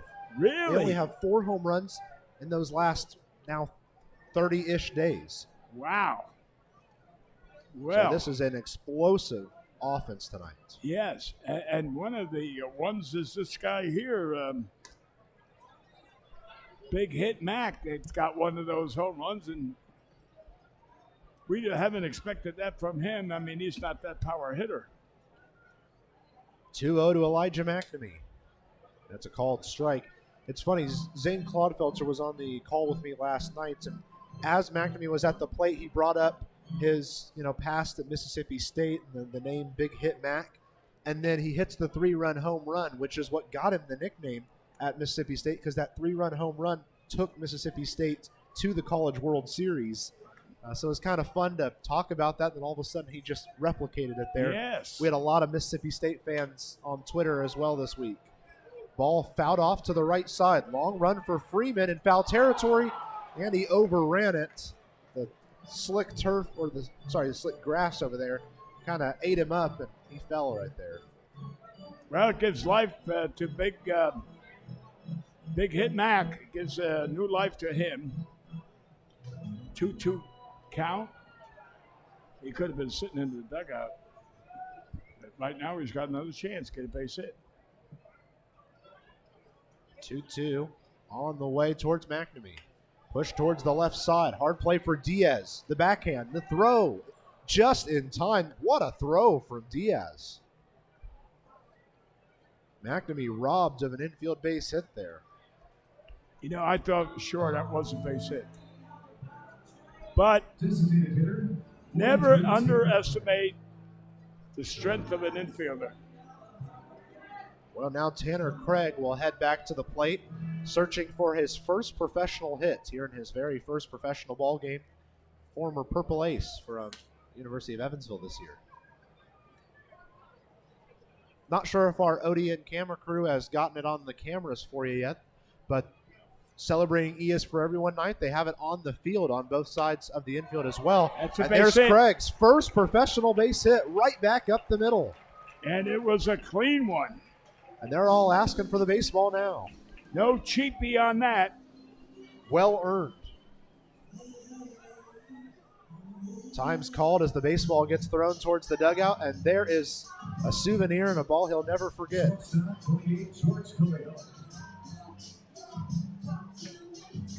Nobody ever gave me the baseball at my first base hit. Times have changed. George Khalil at the plate now with 1 out and 1 on. Ball gets out of the glove of Hernandez, but Craig's not going to challenge anything. He stays put at first. That just popped right out of that glove. It looked like it went through the webbing almost. Oh. It was straight. It didn't, but it went so quickly it looked like it went right through the glove. So 1-0 is the count. The pitch comes home.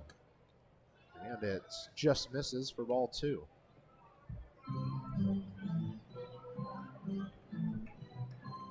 Something I've always wondered about George Khalil, being from Australia, I wonder if he ever played cricket. That's a good question. It's something I need to sit down and ask him sometime. Yes, that's a good question. And did he ever wrestle alligators? That one's probably a no, but it's worth an ask. Well, Josh Allen did. It doesn't matter what size of the alligator, right? There was one I read something about. Some dog dragged a 30-foot alligator from Florida. Can you imagine 30 feet? Of course, that's from nose to tail. Tail might be 15 feet alone. Well, a 4-pitch walk puts Khalil at first. There's 2 runners on with 1 out as John Anthon will get ready for his next at-bat. But first, a quick meeting up on the bump. Yeah, I wonder what Josh Allen's doing now. I know when he came back from here, this was his last year he was going to play, and he was getting married. And his mother and father had just opened up some kind of a ranch that was going to host weddings, hospitality, reception, things like that. I figured he'd probably be put in charge of it. They owned a cattle ranch, is what he grew up on. John Anthon back at the plate, ready for his 3rd opportunity of the night. Had a single in his first Otters at-bat. Not his first pro at-bat. He played earlier this season for the Sioux City Explorers in the American Association. A 1-0 for Anthon. Pushes it towards the right side of the infield. The throw to second's good for 1, over to first in time. And it's a 4-6-3 double play that ends the inning. But Tanner Craig gets his first professional hit with a solid shot into center field. We head to the 6th inning. Evansville leads by 6.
Evansville Otters baseball on the Otters Digital Network and Flow Sports is presented by Old National Bank.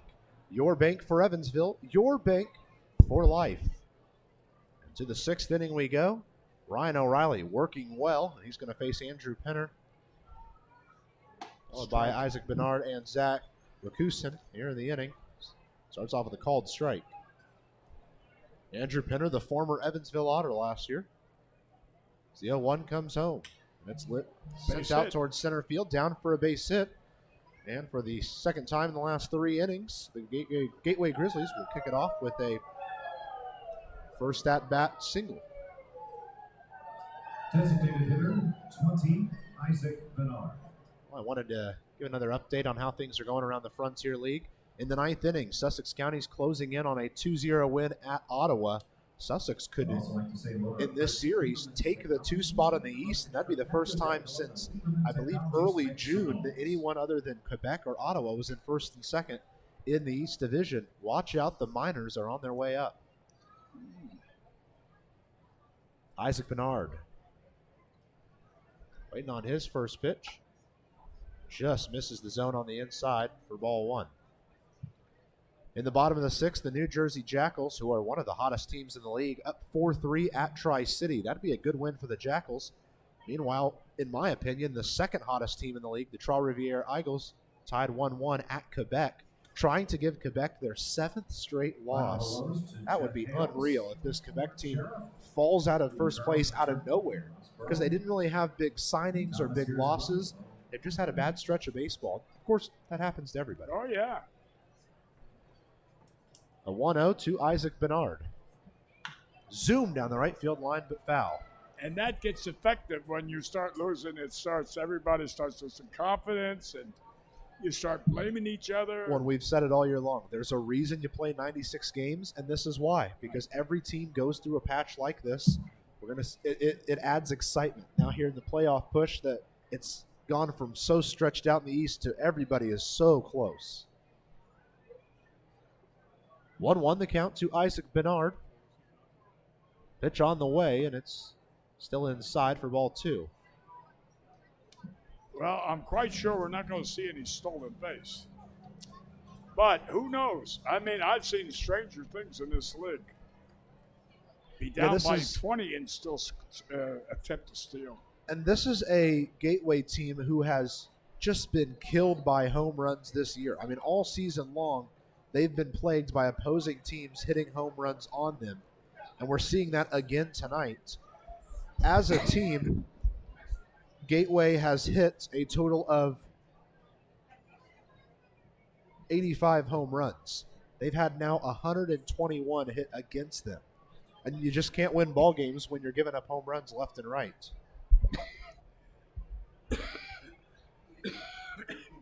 2-2 to Bernard. Pushed out towards right field, down for a base hit. Penner's going to round second, but stay right there. And there's runners at first and second with nobody out here at the top of the sixth inning. Right fielder, 8, Zach Rakusin. Zach Rakusin now at the plate. He's 1 for 2 with a single back in the fourth inning. He's got 2 men on and nobody out here in the sixth.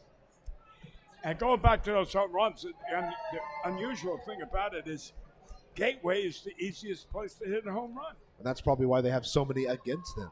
Yeah, but you would assume the home team would have twice as many. Oh, yeah.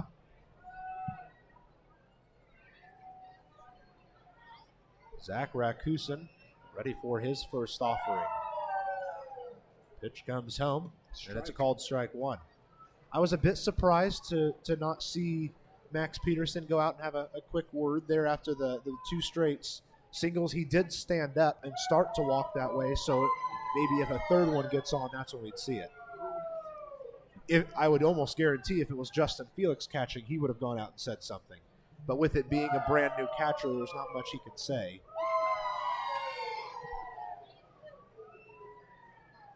0-1 is the count to Rakusin. He zooms one down the left field line. Down for a base hit. 1 run's going to score easily. They're going to hold the second runner at third, and it is an RBI double for Zach Rakusin as Gateway tries to work themselves back into this one. Right fielder. Now you might see Max go out.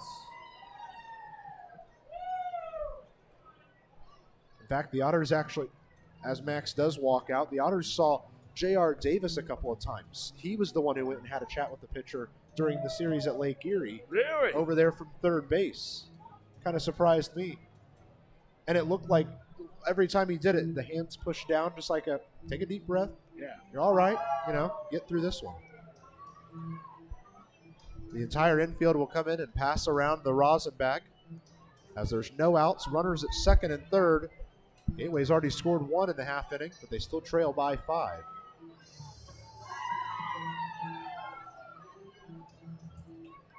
It was only a matter of time before something got O'Reilly, before finally the Grizzlies were able to link 2 hits together.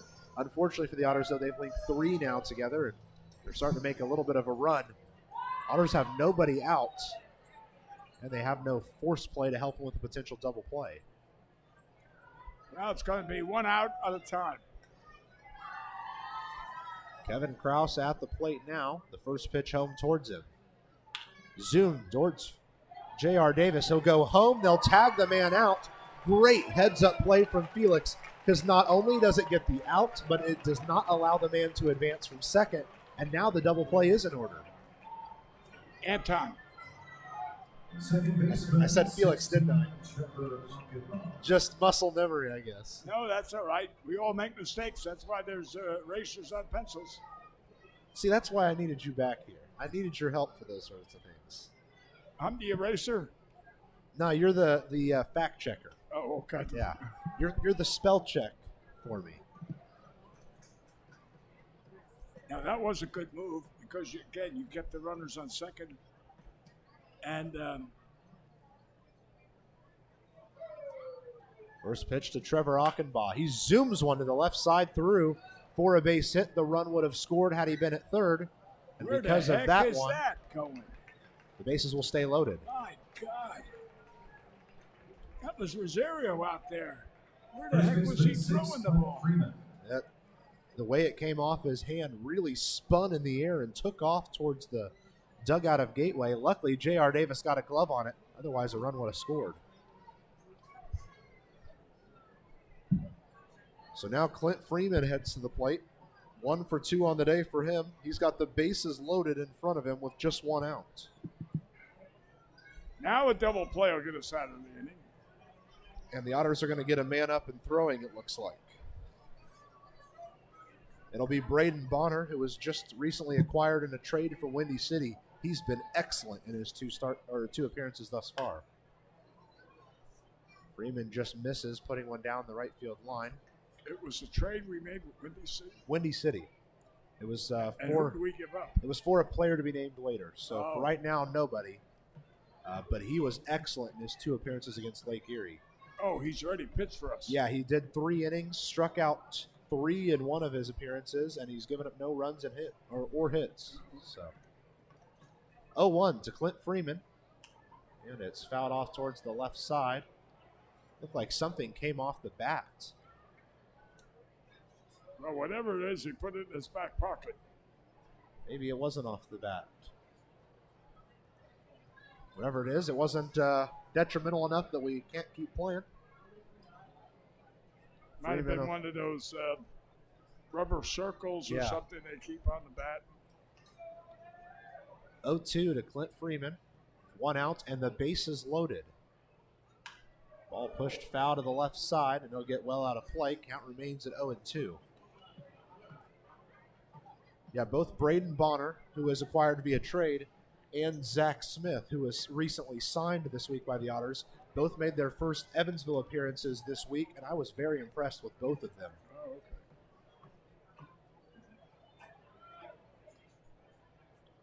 No balls, 2 strikes for Clint Freeman. Bases are loaded, just 1 out for Gateway here in the top of the 6th. Pitch comes home. Ooh, just misses on the inside edge. That's a great pitch by O'Reilly. Hard one to lay off. And the batter jumped away, and he wouldn't been able to argue strike or ball because he's moving. So Ryan O'Reilly's going to have to try again, this time on a 1-2 pitch. Bases stay loaded. Still 1 out on the board.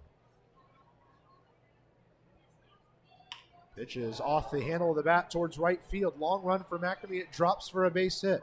1 run's going to score, but the bases will stay loaded. All right, now Max, now it's time to come out again. Now Max comes out, that means If he you comes gotta out take again, him then out. we have to take him out. Yeah. Bibiloni. I think right now, I hate to say it, Mr. Riley. Well, and it's possible O'Reilly could come out in the next inning and be fine. Oh, yes, But in he this could. scenario, it might just be better to bring in the fresh arm. Exactly. Because right now he's in a bad situation, Yeah. and every new batter compounds the problem. He's obviously got stuff left in the tank, but, sometimes it's just a strategy position. We might see Max make that kind of move. It looks like Bonner is ready to go out there in right field as he kind of nodded this way. First pitch home to Ian Bibiloni. Called strike 1 at the elbows. Now, I'm going to ask you, because I didn't see that base hit that well. But if the infield was playing back, if Armstrong was back in normal position, could he have possibly got that? See, I don't think so. It was just a plain blooping single. Okay. Yeah. One of those well placed off the inside of the handle a little bit. Right. Yeah. There's a good view of Jake Polancic, who's keeping watch for Braden Bonner, who's just watching the game at this point. He's kind of given the all clear that he's good to go at any point. An 0-1 to Bibiloni. Called strike 2. Fault O'Reilly however you want. He's been very good about getting ahead on a lot of these batters tonight. Well, let's put it, that base hit, the last one, that wasn't a screaming shot. That's just a blooper. So, If it goes off the bat any other small way, it could have been a ground out. right. 0-2 to Ian Bibiloni. Good stop there from the catcher, Anthon. Keeps it in front of him. The count stays at 1-2. That could have very easily gotten through his legs. And that runner on third was heading home because he had the horse. Giddy up, giddy up. Ian Bibiloni, who played most of this year with the Florence Yalls, is at the plate with a 1-2 count. Bases loaded, just 1 out.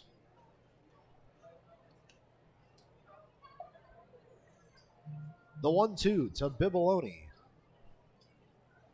Pushed foul to the right side, will get out of play. Overhead foul ball. And this is the first time all game we've seen multiple batters test O'Reilly in the fact that they're making him really work in the count. He's had a lot of quick counts in this game.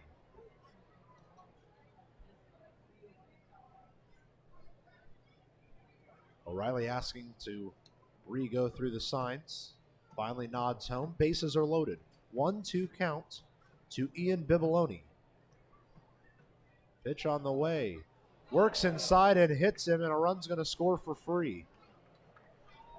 Yep, 2 strikes. And O'Reilly certainly upset with himself there. Well, Max will come out, and that's going to end the day for Ryan O'Reilly. A tough way to end it, as he was very good in the first 5 innings of this one. But we're going to see a new man on the bump. We'll let you know who it is right after this. O'Reilly's day, finishing a little earlier than I'm sure he would like. We'll be right back to let you know who the new man on the mound is for the Otters.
And we are back here from historic Bosse Field, a brand new pitcher in the game for the Otters, Braden Bonner, who was just acquired from the Windy City Thunderbolts earlier this week, making his 3rd appearance with the Otters. He's gone 3 innings and has 3 strikeouts in that time. It's called The Bullpens, presented by our friends at Business Communication Solutions. Contact BCS for all your business solution needs. Bonner on the mound with Anthon behind the plate. That pitcher-catcher battery is sponsored by the Answer Auto Repair East.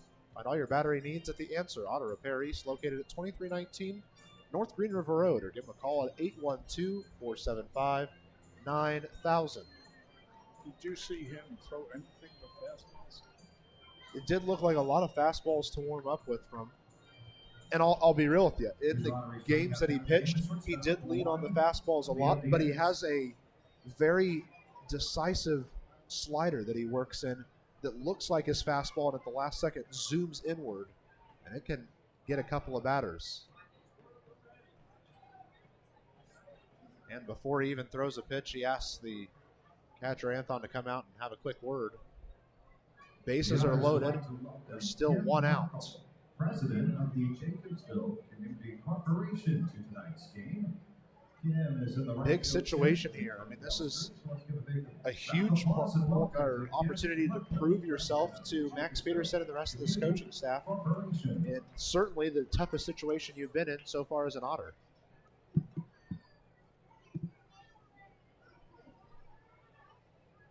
One out, bases are loaded as Abdiel Diaz heads to the plate. One of the biggest at-bats he's seen in some time. First pitch home from Braden Bonner. Called strike 1.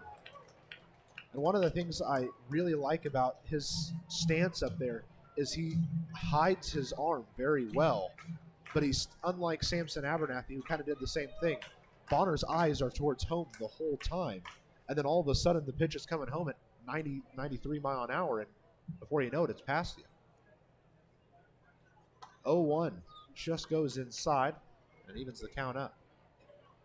Yeah, Abernathy is looking up at the sky when he's throwing, and he's not picking up the batter until the ball's halfway home. Again, our thoughts with Samson Abernathy. Found out he had a pretty significant knee injury, and he will miss the rest of the season. Hope to see him back on the playing field soon. A 1-1 to Abdiel Diaz. Cranked out towards right field. Chasing back is McNamee. Towards the wall, it's down for a base hit. 1 run's going to score. 2 runs are going to score. 3 runs are going to try to score. They'll throw towards home, and it gets away. And luckily, Bonner was over there to help out. But Abdiel Diaz has tied the game at 6 runs apiece.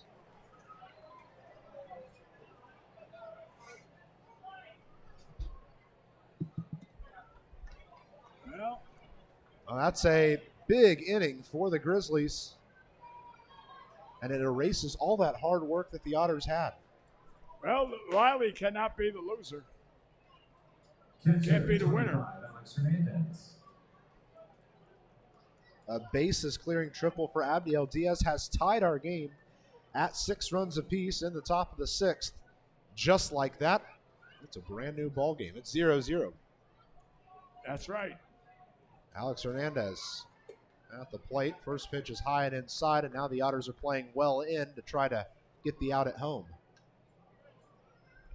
Yeah, they could go ahead because there's only 1 out. Sacrifice fly could bring that one in. The 1-0 towards the catcher Hernandez. It's off the handle of the bat. A fortunate play for the Otters. Khalil will step back, grab out number 2, and most importantly, Abdiel Diaz stays put at third. Back to the top of the order, third baseman Andrew Penner. So now for the second time this inning, Andrew Penner heads to the plate. He led this thing off with a single.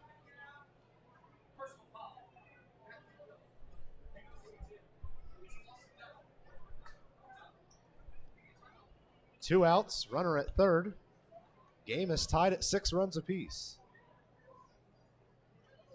Pitch home, called strike. Beautiful pitch there for Bonner. I was trying to think of what kind of pitch that was. That was off speed or something. And it came out of the hand quick and then just slowed on its way back, almost like a changeup. Yeah. The 0-1 towards Andrew Penner. Pushed out towards right field. Another tough one for the Otters, and that one's going to fall once again. Another run will score. Another triple. And trying for 3 is Andrew Penner. The throw towards third. Very close, but not in time. And it is another triple. And that one gives the Grizzlies the lead.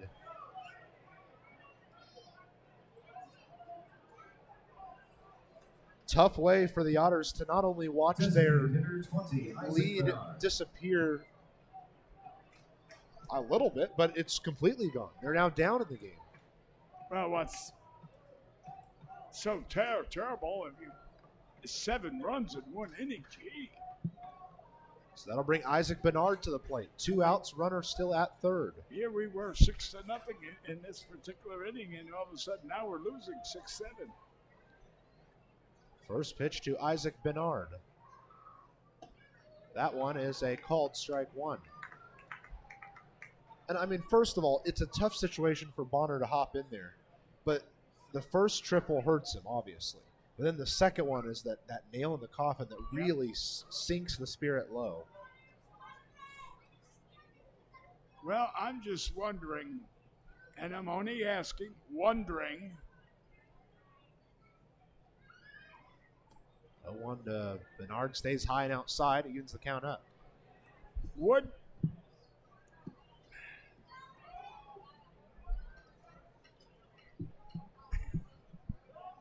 Gordon have possibly got one of those fly balls? I don't think he would have gotten either. Okay. I mean, they were both at the warning track, dead in the huge gaps here at Bosse Field. They would have both been very, if he had made either play, it would have been the best play of the year in the Frontier League. I mean, they would have been very tough. All right, just wondering. Yeah. We gotta, Yeah. Because Baez, I mean, Norton generally can fly out there, and Gordon can fly too, but those would have been very tough. I mean, that's a couple of batters taking advantage of these huge gaps at Bosse Field. Yeah. 2-1's the count to Isaac Bernard, who's batting for his second time in the inning as well. The 2-1 stays low, ball 3. I would imagine we'd see some, and as I say that, I was going to say I'd imagine we see some action in the bullpen, and as soon as I say that, we do. Jake Polancic now getting up. A 3-1 to Isaac Bernard. Ball 4, and there's runners at the corners. When it rains, it pours. I'll agree with you on that. Otters had hit 3 home runs. They had this huge E is for everyone night crowd behind them. And suddenly in one inning, Gateway scores 7 runs and is starting to run away. And it's still not over. Yeah, still going. I mean, that their chances of scoring again is... It's the most runs the Otters have given up in one inning all season long.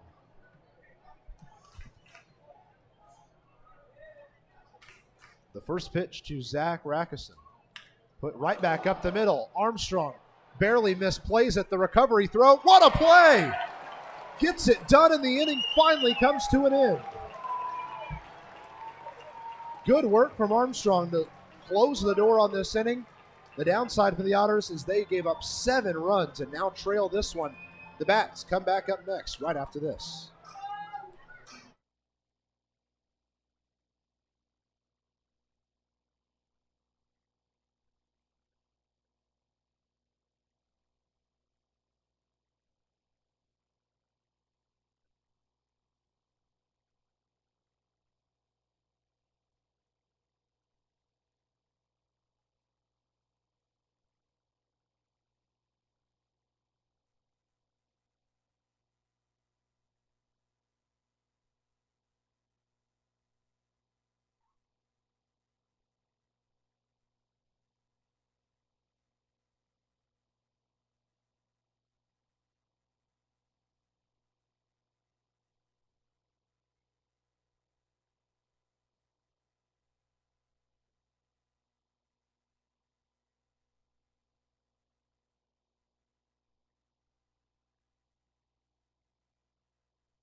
A pitching change for Gateway as we head to the bottom half of the 6th inning.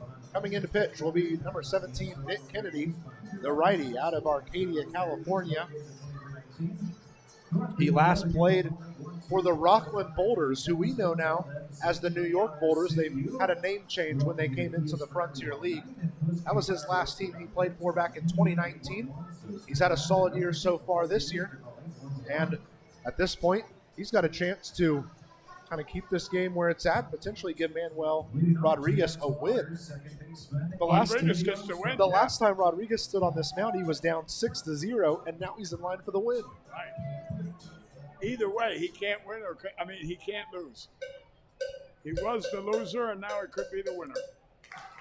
Armstrong, Rosario, and Bierman are due up in the half inning. First pitch home is strike 1. That call to the bullpen is presented by our friends at Business Communication Solutions. Contact BCS for all your business solution needs. 4,098. Wow. Great crowd. Yes. A 1-0 for Armstrong. Swinging strike 1 evens the count up. Also, it is Kennedy on the mound and Hernandez behind the plate. That pitcher-catcher battery is sponsored by the Answered Auto Repair East Find all your battery needs at the Answer Auto Repair East, located at 2319 North Green River Road. Give them a call at 812-475-9000. A 1-2 pushed foul, and Armstrong will keep himself alive. Overhead foul ball brought to you by Heads Construction. Choose the best at the ribbon. So you're the field manager, and this has just happened to you. What's the message to the team before they go back out to hit now down by a run? Well, you're down by a run. If you get a chance, okay, go for it. And by that, I'm talking about home run.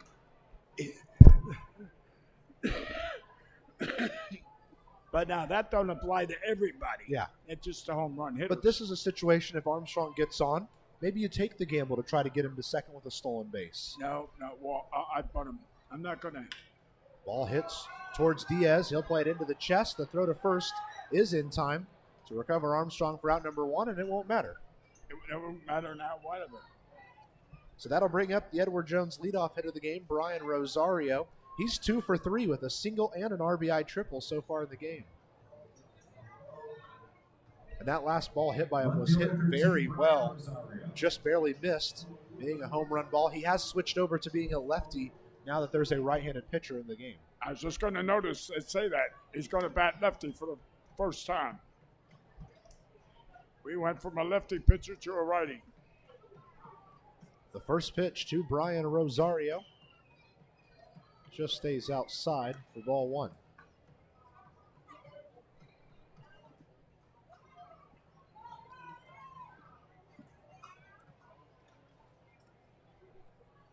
The 1-0, and it's fouled down the left line. It'll get out of the playing surface, and they'll have to go back.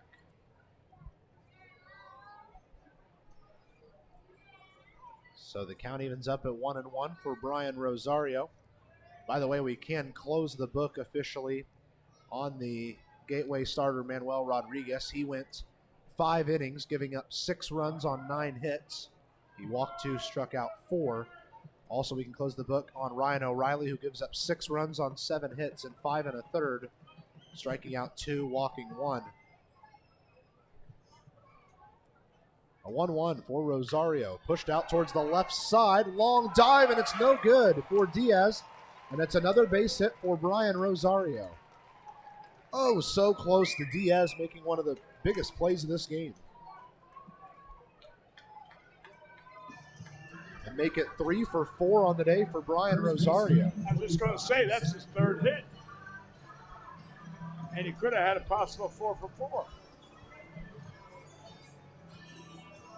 Rosario has played in 8 games for the Otters. This is now his 4th multi-hit game. Really? He has multi-hit games in half of his ball games playing for this Wow. club. And 2 of those 8 were 1 at-bat pinch hitting opportunities. So not a bad start to your professional career. No, I'll say. The Otters picked him up when they were at Schaumburg. He joined the team, did batting practice for a day, did fielding practice with the team. They signed him on the way home from Schaumburg, and ever since, he's been a great addition to this lineup. And Bierman launches a ball towards the patio deck out there, and it bounces right before the wall. There goes Rosario, and it's a double for Zach Bierman on a heavy hit. My goodness, that was hit so well, but it still couldn't make it out of this ballpark. Let's put it this way. If we were playing at Gateway tonight, he would be trotting, not running. Anytime you hit a ball 390 feet, here comes the pitching coach. And this is exactly what you had to do after that last half inning. Go right back out there and pop them back right in the mound. I mean, that's what they did to you. And it's good to see Evansville keep their foot on the gas. Well, if we can get Baez can come up with a base hit like he did last night with runners on 2nd and 3rd, that has put us back in the game. We'll probably give them the lead. Well, I didn't want to say that. You're right, it would. We got to tell the people the facts. Jake Polancic is warming for the Otters, but Gateway doesn't have anyone warming up.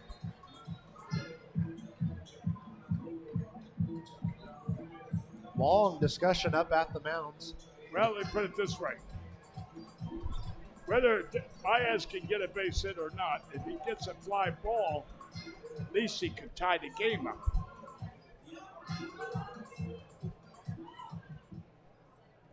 I'll settle for that. So there's runners at second and third. One out for the Otters here in the bottom of the sixth. They trail by one, but Baez has a chance to change that. First pitch to Baez, popped up on the right side of the infield. Chasing in is Freeman in foul territory, and he brings it in for out number 2, and there goes the sac fly opportunity. Third baseman. Deja vu of something that's happened for the last 3 weeks. The Otters have that sac fly opportunity to grab one extra run, and a infield fly is what ruins it.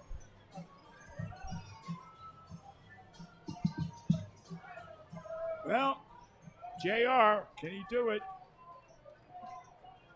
Got that home run. J.R. Davis has a couple RBIs on the day, the most recent, a solo home run. First pitch to him, outside, ball 1. There's runners at second and third, 2 outs now. Davis just looking to drop something in somewhere and bring in at least one. Or a wild pitch, Yeah. tie the game up. Rosario has quick feed over there at third base. Davis puts one off towards the right side, but it's right into the glove of Krause. Otters get multiple men on, have a great opportunity, can't bring anyone home. They still trail as we head to the 7th inning. 7-6 in favor of the Grizzlies.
As we go to the 7th inning, another new pitcher on the mound for the Otters. Jake Polancic will get the nod out of the bullpen. Polancic, the 6'3" righty out of British Columbia, Canada. Looking to keep this game right where it's at. Again, this is a call to the bullpen presented by our friends at Business Communication Solutions. Contact BCS for all your business solution needs. Polancic on the mound. Anthon behind the plate. That pitcher-catcher battery is sponsored by the Answer Auto Repair East. Find all your battery needs at the Answer Auto Repair East, located at 2319 North Green River Road, or give them a call at 812-475-9000. Kevin Krause, Trevor Achenbaugh, and Clint Freeman due up in the half inning. They each hit in last inning as well. In fact, they all came around to score, too. First pitch in is ball 1. The Otters not only watch their lead vanish, but also watch the tie game vanish. They now trail 7-6. The 1-0 to Kevin Krause. Catches the low part of the zone for a called strike. got to keep an eye out for this guy. He has a heavy hitting bat if you give him something to swing at. Listed as a catcher, but tonight he's playing right field. He can also play the corner infields. 1-1 swung on and missed. Blansick fooled him up there. You know, that's very unusual for a catcher to be playing in the outfield. He's a I could true see him playing utility first player. and third, but not in the outfield. The 1-2 for Kraus. High and inside again. Evens the count up at 2 balls, 2 strikes. Yeah, I played the outfield in '57, one game in Davenport, and I made a heck of a sensational catch. Not because of my... A swinging strike 3 will end this first at-bat of the inning, and that's a breath of fresh air after last inning. But anyway, I tripped, and as I fell, the ball ended up in my glove. Can you imagine? And I got up and threw the ball back to second and doubled the player up, and Bob Coleman said, I've never seen an outstanding catch like that. How I dove for the ball. I didn't dive, I tripped. So it's a matter of how you look at it. You failed successfully. Yes. Ball fouled back into the netting for strike 1 on Trevor Achenbach.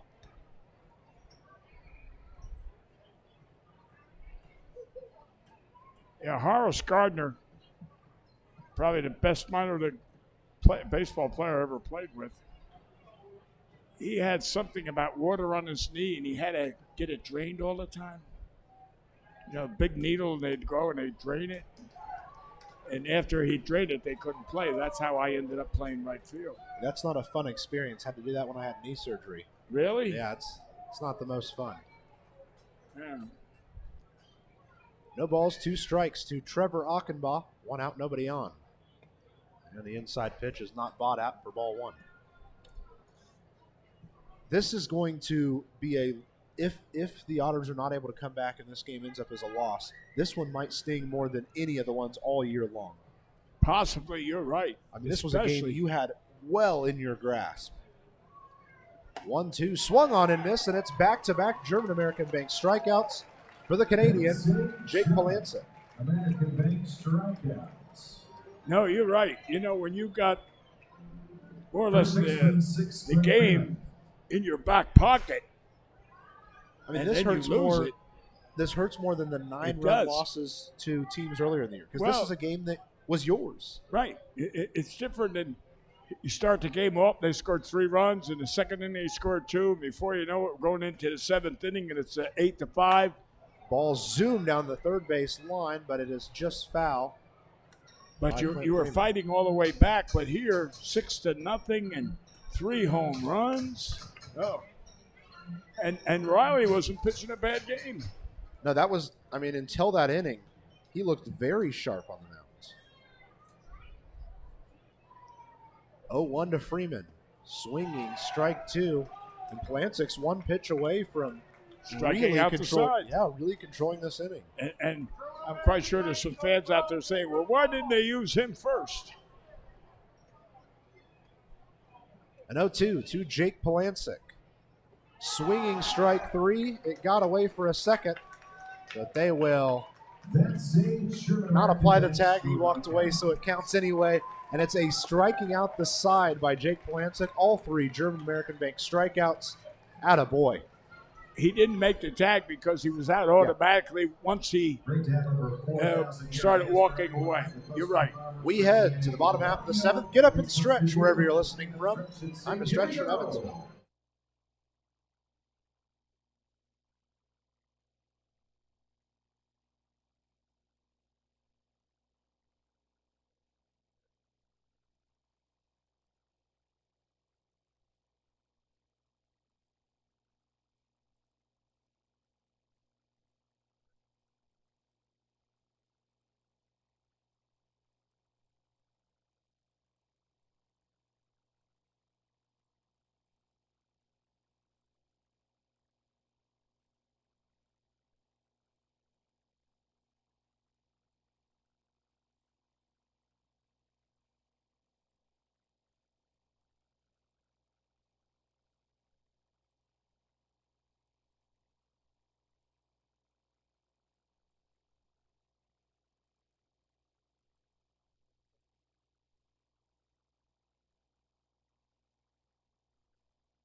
Bottom of the 7th. The Otters get a great performance on the pitching side of things. Now it's time to get the bats alive and, more importantly, bring the guys home once they get themselves on base. Well, we had runners on second and third the last with inning, 1 out. and we couldn't bring them in. How often has that happened this year? I mean, to have runners on third base. How often has it happened in the last week for this Otters team? Every game, it seems. I mean, on the one loss at Lake Erie, when Evansville lost 3-2, the Otters scored 2 runs on 10 hits. They out-hit Lake Erie 10-3 in the game, but they could not link the hits together, and they left guys stranded on third 4 times that night. Now, you don't win ball games like that. No, you don't. Elijah McNamee, Tanner Craig, and George Khalil due up in the half inning. The Otters need McNamee to find his third base hit of the game. Well, you know, the game changes by the inning and by the score. So like now, you're down by 1 run. You're looking to get a runner on, and if you do,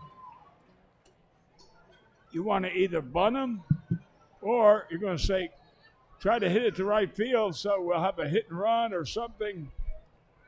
You're talking about, remember, the DH where the pitcher don't bat anymore. Well, same strategy here. What do you do? 1 ball, 1 strike for Elijah McNamee. Here to kick off the bottom of the 7th for the Otters. Have to find a run. This ball stays outside, and he's ahead in the count 2-1.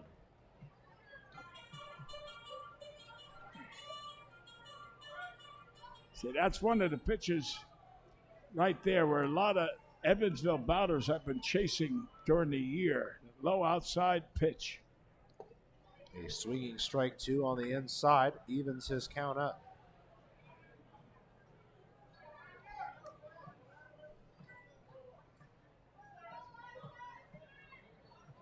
Elijah McNamee looking to find any sort. Oh, you even get hit with a pitch. Yeah. A 2-2. Strike 2. Just misses on the inside edge. Very easily could have sat him down. I thought that was strike 3. But McNamee's gifted with 1 more opportunity, this time on the 3-2.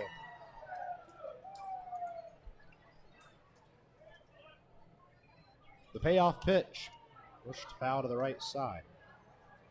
Overhead foul ball brought to you by Hex Construction. Choose the best. Never. There is a man warming up for the Grizzlies out in the left field pen. Due to the numbers on their jerseys, though, it's very hard to tell who it is.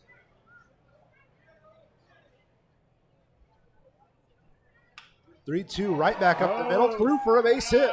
Way to go, Mac. Make it 3 base hits on the day for Elijah McNamee.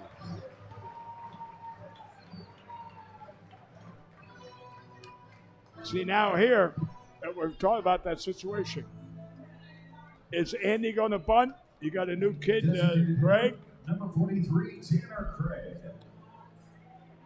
But do you know if he can bunt or not? That's, that's the thing. That's McNamee's, or this is McNamee's 18th multi-hit game of the season. That's tied for the team high. Wow. When he's been on, he has been on. Wow. Now the new guy, Tanner Craig, at the plate now. First pitch to him is a swinging strike 1 on the inside. I guess Andy's not going to go for the bunt. That's a good pitch against a hard-hitting righty, high and inside. A ground ball to short could get us out of there with a double play, and we'd be. Oh, swinging no. strike 2 on the outside edge has Craig back in the count 0-2. That was so far out again. Now, whether Tanner has made up his mind or not, but that was way outside. Ball had a lot of nice run to it and just ran away from the zone. Yes. Craig chased after. An 0-2 to Craig. Swinging Same strike pitch. 3, and he'll sit down with a strikeout Same pitch. for the second time tonight.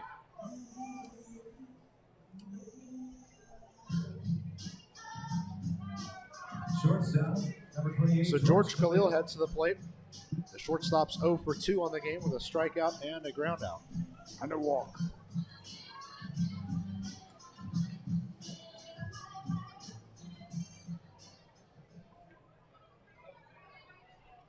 McNamee stands at first. The pitch home, and Khalil That's outta launches here. a ball to the left That's side. outta here. Watch that one fly. That's outta It's here. gone. 2-run home run, and the Otters are back on top.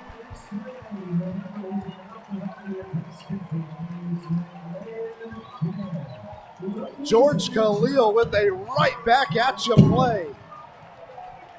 Now, if you were looking for 4 home runs earlier, you got it now. Yes, indeed.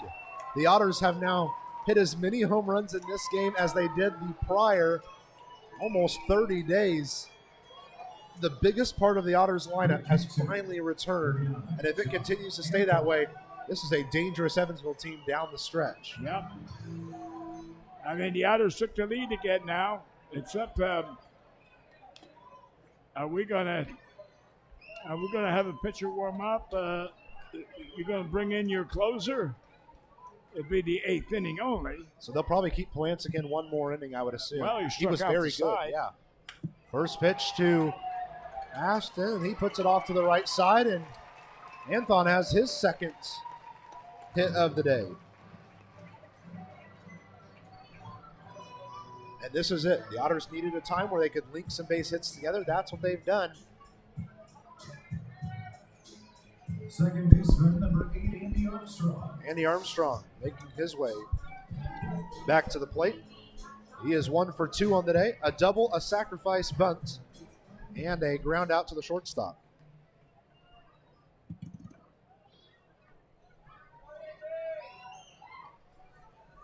One due up for Gateway in the 8th are the bottom 3 of the order. So if you get lucky and Polancic can grab himself a couple of outs and get out of the 8th, then you get to bring in Logan Sawyer, who has been near perfect this whole year. Yeah.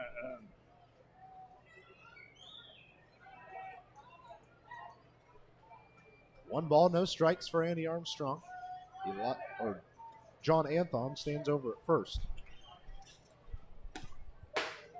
It's a called strike that evens the count up for Andy Armstrong.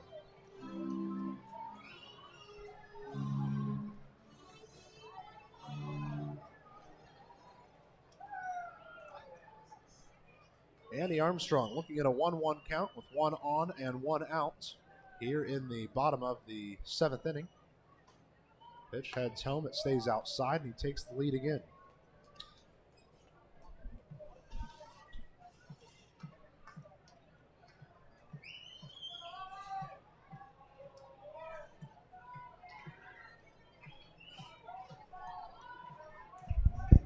Armstrong ready on the 2-1. And it's a swinging strike, too. That pitch just dove underneath his bat. That was nice. It sank. Yeah. When he swung, it was a good-looking. It was a good swing, but the ball just. And it was a good-looking pitch, too. And then Oh, the yeah. second he started to swing, it dove underneath him. It sank. Yeah. 2-2 for Andy Armstrong. Zoom to the left side, right into the glove of Pinner. He'll go to second for 1, to first in time. And it's a 5-4-3 double play to end the inning, but not before George Khalil, the Australian, zooms one over the left field wall, and the Otters lead by 1.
Well, we are heading to the 8th inning, and I'll tell you what, that was one of the loudest experiences we've had at Bosse Field this year. That 2-run home run from George Khalil.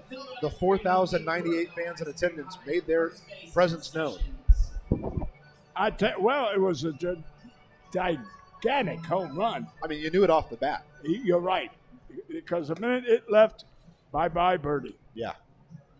We head to the 8th inning. Otters now up 8-7. Jake Polancic, as we expected, back into pitch, and also as we expected, as we didn't expect, the Otters get an extra man up and warming just in case. Yes, you're right. It's Augie Gallardo warming up down there in the right field pen, and then I'm sure it'll be Logan Sawyer who hops up as soon as the half inning ends. Well, we can't play too many games here. If a man gets on, we better be ready. Well, it's hard to get on when you are way ahead of a pitch like that. Polancic had him lost on the opening pitch of the at-bat. Well, that was way up high outside, high. And it's a swinging strike, too. He's depressed right now. Both now. of those 94-mile-an-hour fastballs from Polancic. Wow. We haven't really seen Polancic throw that hard all year. Well, I'll tell you what.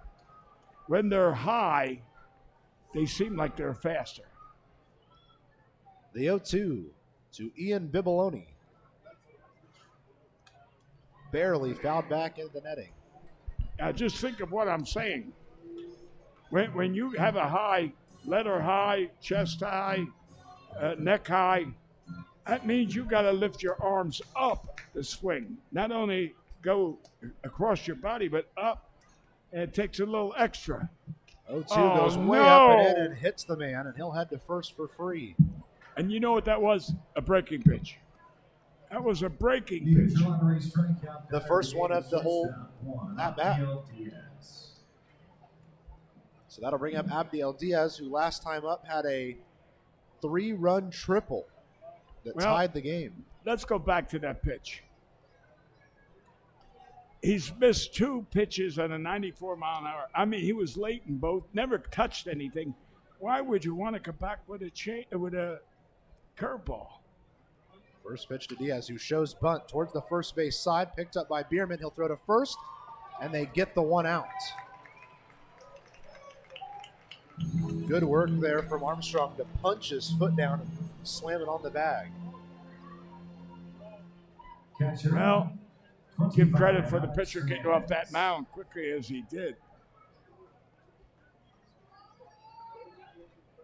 So a sacrifice bunt moves the man to second as the catcher Alex Hernandez heads to the plate. And actually, no, we have a pinch hitter stepping in. Couldn't tell the number right away. 2 or something? It's Jay Prather. 4. Jay Prather getting an opportunity as a pinch hitter. You know, it's right to see the numbers with that. The white stripe in them. Yeah. First pitch strike to Jay Prather. See, now this guy should stay with his fastball. The heck with the curve. 94 miles an hour that's pretty tough. And there's been other days his off-speed looks good, but tonight it's the fastball that's working, so lean with it. An 0-1 to Prather. Swung on and missed. He was behind the fastball. Yeah. Way behind. That's what I'm saying. These guys are way behind. You don't want to pitch anything that is off speed. And then when I mean off speed, if a fastball is 94, the best the curve could be is 84. That's 10 miles less. So the 0-2 to Prather. High fastball up around the letters. Swinging strike 3. There you go. 3-pitch strikeout for Jake Polancic, his 4th of the day. And that will bring up the leadoff man, Andrew Pinner. Now, what are you coming out for, Max?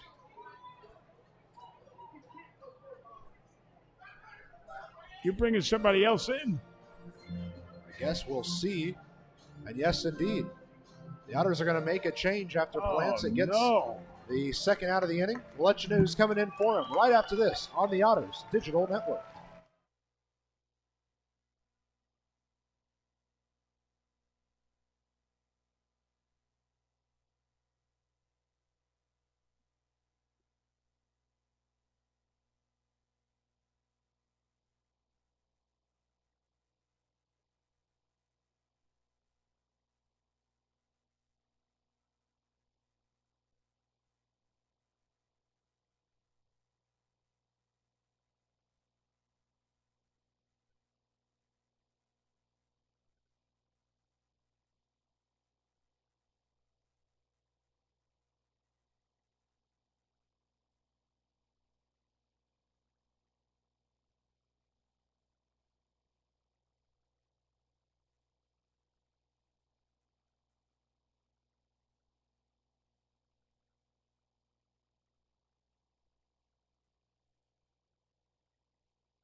Pitching change here in the top of the 8th. Augie Gallardo is going to get the nod after Jake Blancik picked up his 4th strikeout of the day. Gallardo's 6-0 and looking to end this 8th. It's his 21st appearance on the year.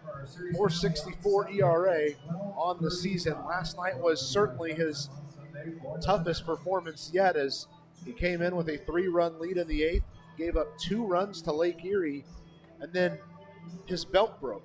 So he asked for a new belt from the dugout. They get him the new belt, and on the first pitch to the next guy, it's grounded right back up at him. He goes to second for 1, to first for the second, and the inning ends. All because of the new belt. I guess so, yeah. The belt had nothing to do with it, but it had everything to do with it. Tonight his task is to grab 1 out. That's really it. You have Logan Sawyer available for the 9th inning.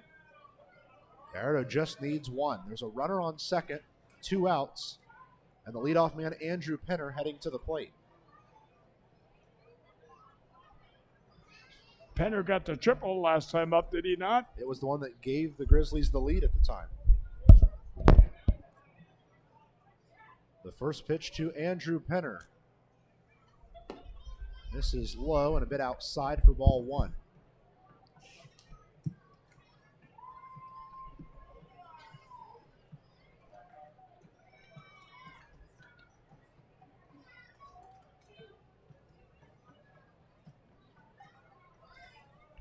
And a meeting at the mound real quick, just between Anthon and Gallardo.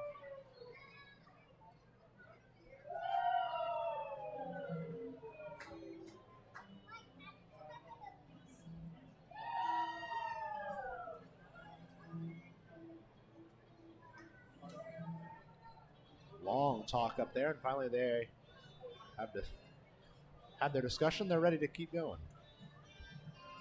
Well, Penner's got 2 hits already tonight. Line drive over second and a triple. Both have been to right center.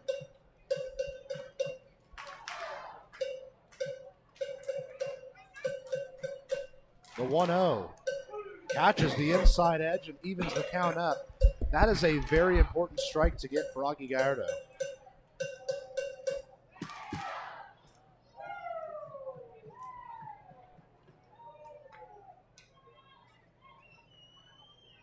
The 1-1 crushed out towards right field, but it's going to stay very short.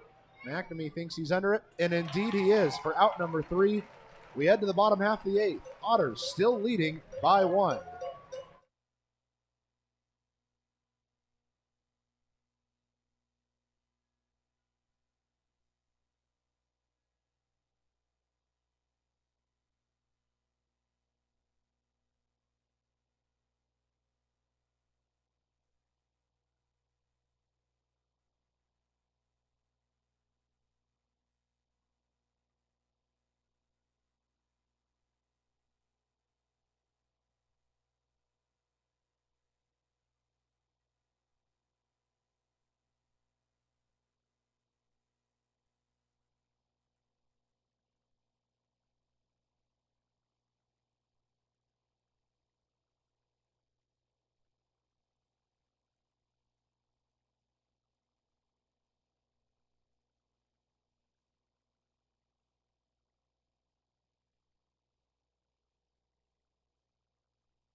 Evansville Otters baseball on the Otters Digital Network and Flow Sports is presented by Bud Light.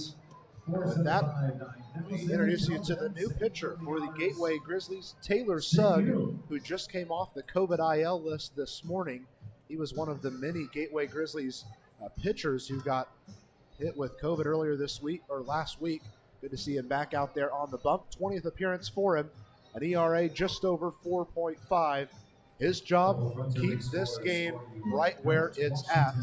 There's also a new catcher at home, Jackson Pritchard, due to the pinch hitting opportunity that happened last half inning.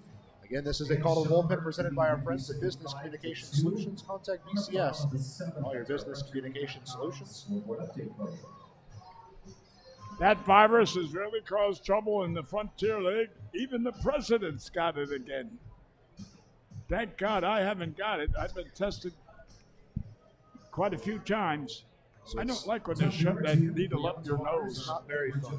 Oh, boy. Sugg on the mound, Richard behind the plate. That pitcher-catcher battery is sponsored by the pitcher, the Answer Auto Repair. He's located at 2319 North Green River Road. Give a call at 812-475-9000. The Edward Jones leadoff hitter of the game, Brian Rosario, will lead things off. He has 3 hits on the day, 2 singles and a triple. Well, let's hope he can lead off with a walk or error or base hit. I don't care. Well, the first pitch home to him. Ball's in for ball 1 on the inside. Logan Sawyer is warming up for the Otters out there in the right field bullpen. Who is? Logan Sawyer. Oh, okay. So it looks like Augie Gallardo's night might just last just one batter. The 1-0 to Rosario. Pushed foul down the left side. Will get out of play.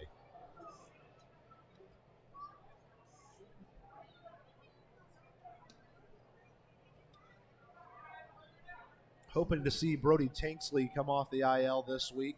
The Otters' backup catcher has been battling a hand injury as well, and that's why he's been limited to just manning things in the bullpen recently. 1-1 stays outside for ball 2. Well, how many of our players have gotten the virus? Not that many, is it? There was a little handful when the team traveled to Gateway the first time there at the beginning of June. Right. But I think we maxed out with 4 at one time, but that was it. That's And that's all they've had all year. Right. So the Otters have certainly been fortunate. I don't remember us losing too many players. I believe it was just 4 at that one time, and a couple weeks later, everyone was back to healthy and good to go. So. In fact, the person who was the most sick was Austin Gossman, and he never tested positive. Oh, really? But that same week, he felt the worst out of all of them. It's a 5-pitch walk for Brian Rosario to kick off the 8th inning. So Grossman was the first to have the virus. No, he's the only one who didn't have it, but he's the only one who felt bad on the whole team that week. Yeah, I believe it was 4 who had it. None of them felt bad.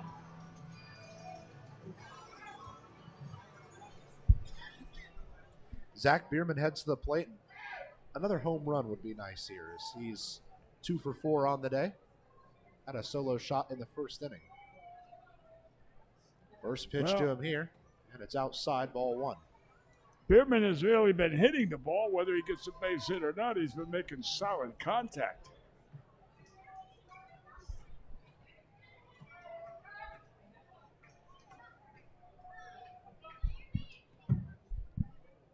The 1-0 to Zach Bierman. And it stays outside, ball 2. Oh, here comes the pitching coach, runs out. Yeah, that was a quick response, too. I mean, as soon as that pitch came home, he went zooming out there. Yeah, he was on the steps ready to run no matter where it was. There's nobody warming up for Gateway right now.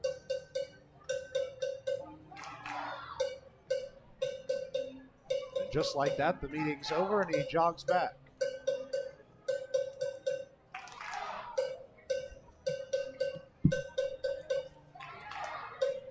Looked like Steve Brook, the manager there. Brook won 2 Frontier League championships when he was the manager of River City. And he was also a 2-time All-Star as a pitcher for River City back in the late 2000s.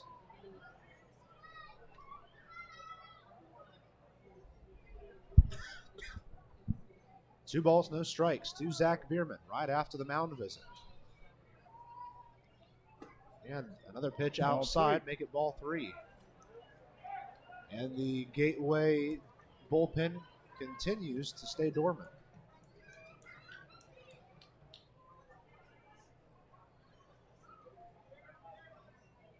The 3-0 to Bierman.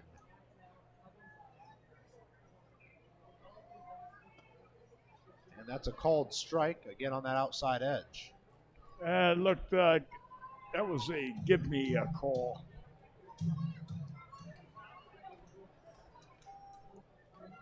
Three balls and one strike for Bierman. Now a man will go down and start to warm up for the Grizzlies. And here comes that 3-1 pitch to Bierman. Outside again. Rosario was attempting a steal. It won't matter as it's a walk.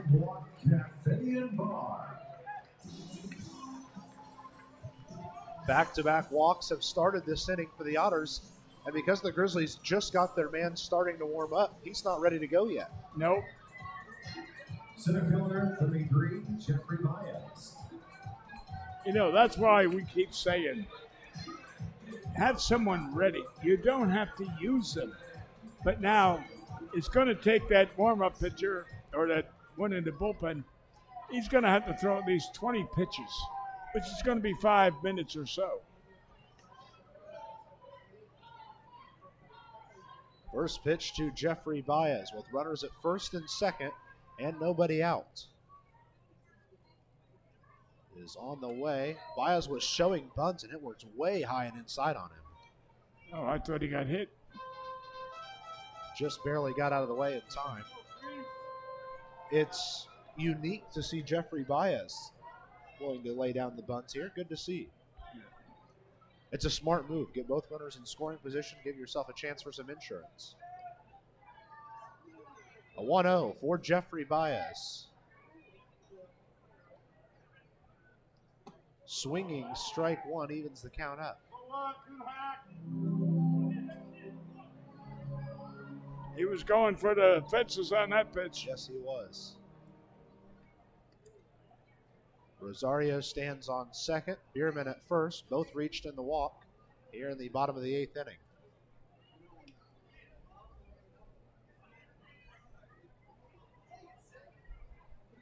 The 1-1. That's fouled back towards the catcher, Pritchard.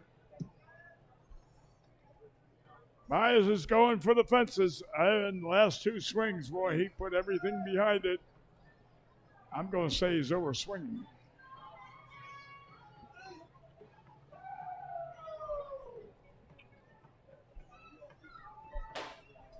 One ball, two strikes for the center fielder, Jeffrey Baez, with 2 on and nobody out. And here comes that 1-2. Stays low and evens his count up. That's a tough one for him to lay off on. I know it. I was waiting. You're right. You know your ball players. But Baez has been much improved in the last 3 weeks at.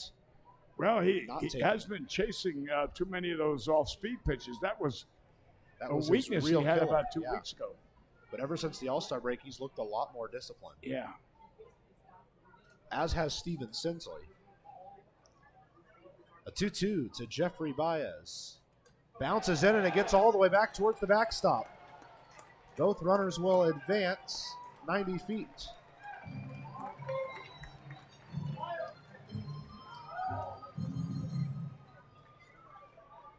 That one zoomed through the leg of Pritchard.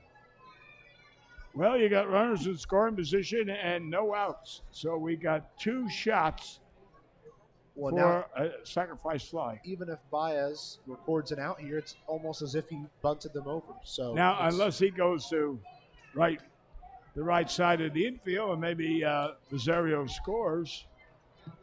And but it's starting to drizzle here. Looks like rain starting to come down. Oh, is that raining? Looks like it. A 3-2 payoff pitch to Jeffrey Baez. Way inside, he's going to walk and the bases are loaded. That's a deer head. And now we will have a pitching change since the second mound visit of the inning. We'll let you know who's coming in for Gateway right after this on the Otters Digital Network.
Alec Whaley will be the new pitcher for Gateway. He's a fresh signee out of Murray State University, and he's put in some good innings for this Gateway team as well. Still kind of finding his way up on the bump. This call to the bullpens presented by our friends at Business Communication Solutions. Contact BCS for all your business solution needs. It is Whaley on the mound and Pritchard behind the plate. That pitcher-catcher battery is sponsored by the Answer Auto Repair East. Find all your battery needs at the Answer Auto Repair East, located at 2319 North Green River Road. Another tough situation to come in. No outs, bases loaded. That's a lot for a pitcher to have to take on. Yep.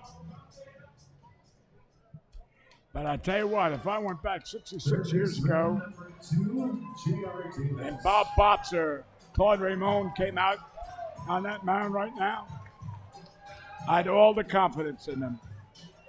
They threw strikes.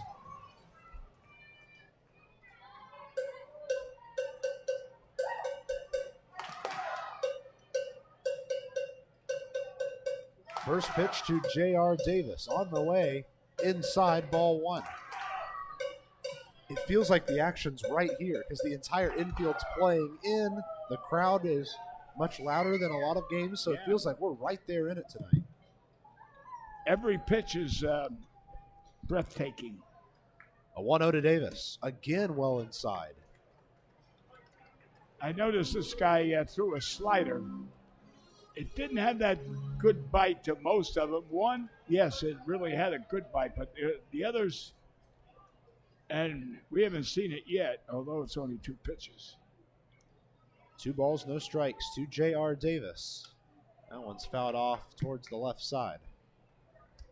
And last time he hit a nice shot to right field, remember, with the runners on second and third. And we thought sure as heck that was going to tie the game. It was just a little too line drive-ish. Right.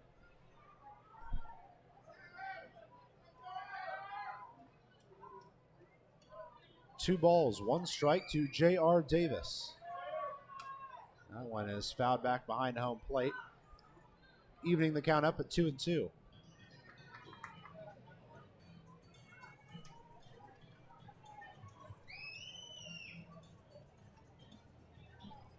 This game was going at a pretty good pace until the last 2 innings.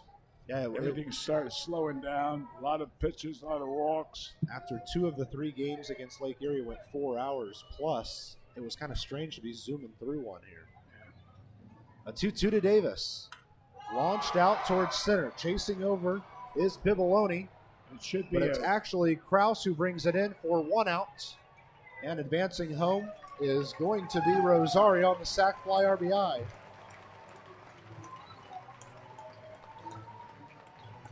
That's a big insurance run. And that's something the Otters have struggled doing in recent games. That one could go a long way in this one. Logan Sawyer doesn't give up runs at all, but even if he did, this helps out. Yeah.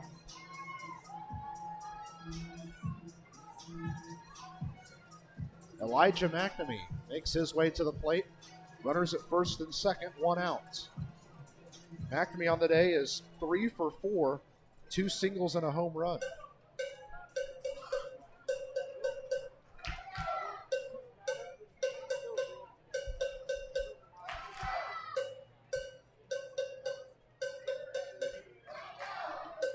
First pitch to McNamee. Catches the zone for a called strike 1.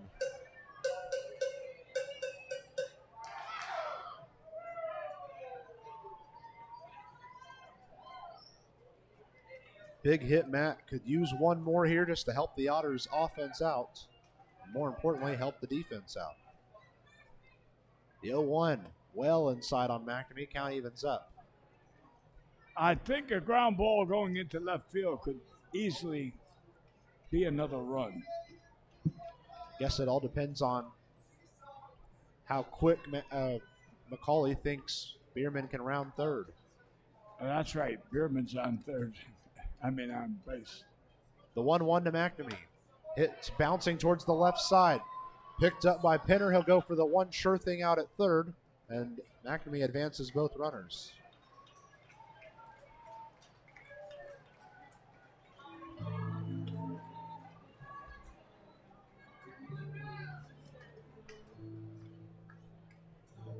We have a pitch hitter. Indeed, Steven Sinsley is going to get a pinch hitting opportunity for Tanner Craig. Yeah.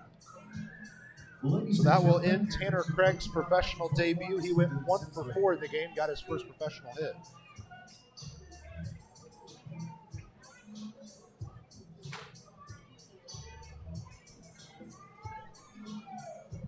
Runners at second and third, and one of the biggest bats for the Otters. And they're going to intentionally walk him. That's an intentional deer head sidewalk. It's the first time all year we've seen an Otter intentionally walked.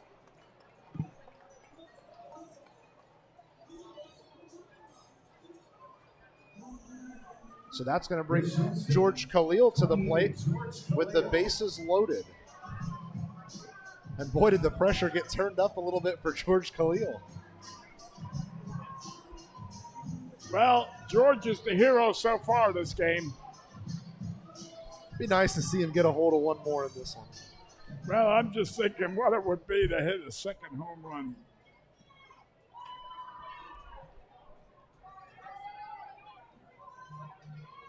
George Khalil at the plate. There's 2 outs and the bases loaded here in the bottom of the 8th. Otters just looking for more insurance. Pitch well in. Is good for ball 1.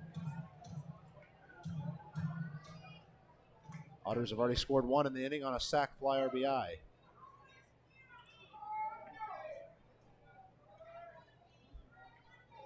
The 1-0 is sent foul on the right side. It will get out of play. Big Red wants me to tell you that overhead foul ball is brought to you by Heads Construction. Choose the best. 1 ball, 1 strike. Never regret it, right, Big Red? George Khalil. The bases are loaded. There's 2 outs. Logan Sawyer is ready to come into this game to try for his league-leading 18th save of the year.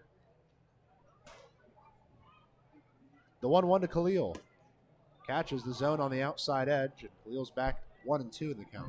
You know, if anything was to surprise me, it would be that our relief pitcher hasn't been picked up by one of the franchise teams. That has been a sad piece for Logan Sawyer. I'm hoping that call comes sooner rather than later. Yeah. A 1-2 to Khalil. Barely goes through the legs of Pritchard, but it stays close as the count is up.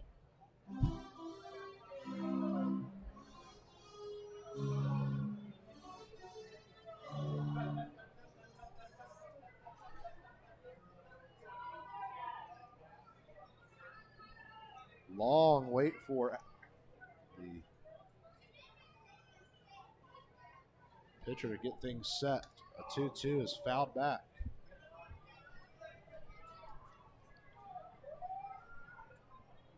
Alec Whaley trying to close this 8th inning out as George Khalil has a chance with the bases loaded to add some more insurance.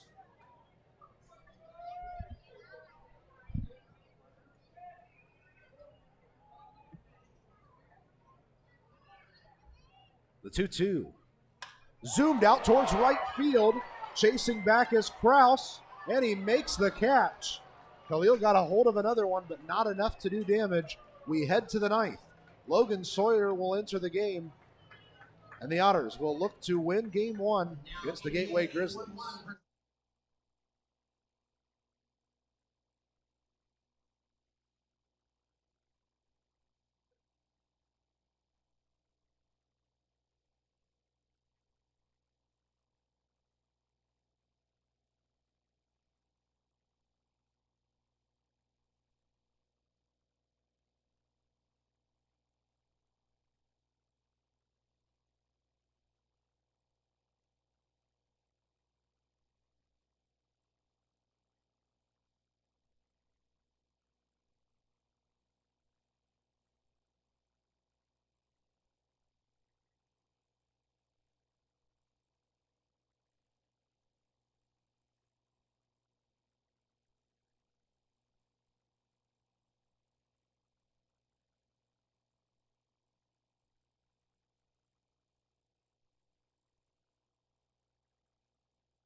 To the top of the ninth we go, in the Frontier League's top relief man, Logan Sawyer, enters the game. He leads the Frontier League in saves with 17 of them, and currently has an ERA of 0.00. The only run he gave up came in a 10th inning on an unearned run. That's why he's 0-1 on the year. But other than that, he has been a brick wall to offenses. And he'll look to pick up a league-leading 18th save tonight. In fact, on Tuesday night, he got the 40th save of his career. Let's go to the bullpens presented by our friends at Business Communication Solutions. Contact BCS for all your business solution needs. It's Sawyer on the mounds. Anthon behind the plate. That pitcher-catcher battery is sponsored by the Answer Auto Repair East. Find all your battery needs at the Answer Auto Repair East, located at 2319 North Green River Road, or give them a call at 812-475-9000.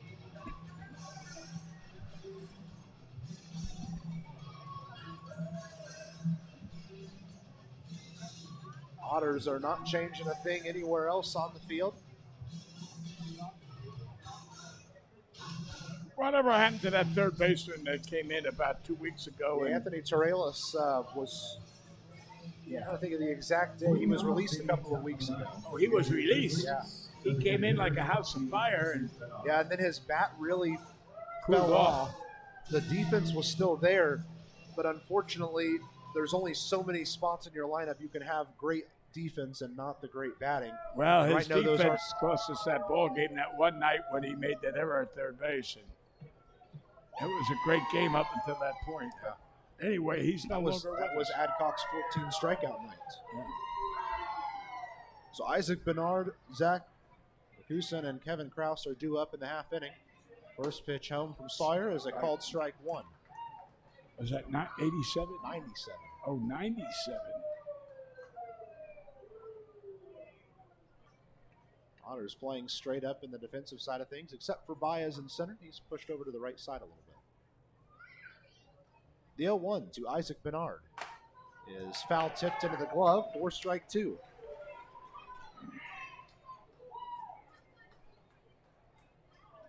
When in doubt, throw it right past him. I was just going to say, don't give him anything but 90-mile-an-hour fastballs. Well, that's the thing about Sawyer. Very rarely is he going to give you anything but the fastball. A check swing, they check down, and they say, no, he did not. The count goes to 1-2. That was like Goose Gossage with the Padres and Lee with the Chicago. All you're going to get in that ninth inning was fastballs, fastballs, fastballs. I don't care how good they had a breaking pitch. They were going to just let you know that they'll throw it by you. Ball screamed towards second base. Armstrong makes the play. That's out number one. That ball got to Armstrong in a hurry. Left fielder 8, Zach Rakusin. So Zach Rakusin will head to the plate now. He came over to Gateway after starting the year in the American Association with the Gary South Shore Railcats up there in northern Indiana. I don't know if he's still managing up there, but the one that was managing. First pitch is zoomed down the right field line, but foul. That won so many pennants up there. Gary was a former manager here. Never regret it. And I can't think of his name offhand, but anyway, he managed here and was very successful. An 0-1 on its way, swinging strike two. He was about 3 stops on that bus behind. Yeah, that is the great thing about Logan Sawyer. He can throw the ball hard and he can throw the ball accurately.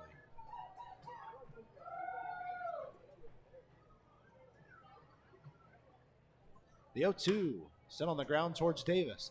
He makes a nice play, stumbles, throws, and still makes the play.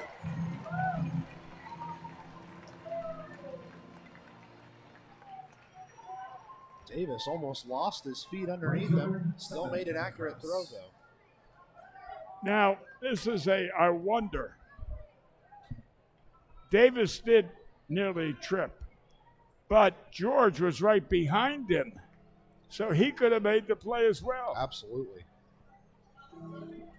So the final out has arrived for Gateway, and it's Kevin Kraus who steps in, hoping to keep Gateway in it. First pitch home, misses high and outside, ball one.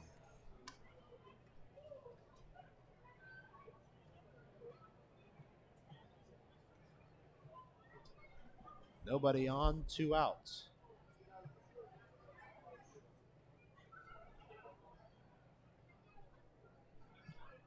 One ball, no strikes as the pitch comes home to Kraus. And it misses low. 2-0 the count. Otters hoping to close this game out and get the fireworks started here. And what turned out to be a beautiful night for baseball. Oh, I'd say with 4,000 fans. Yeah. My God. 2-0 to Kraus. A half swing. They check down. They say, no, he didn't. Oh, I really like this about John Anthon. He checks every time it's close.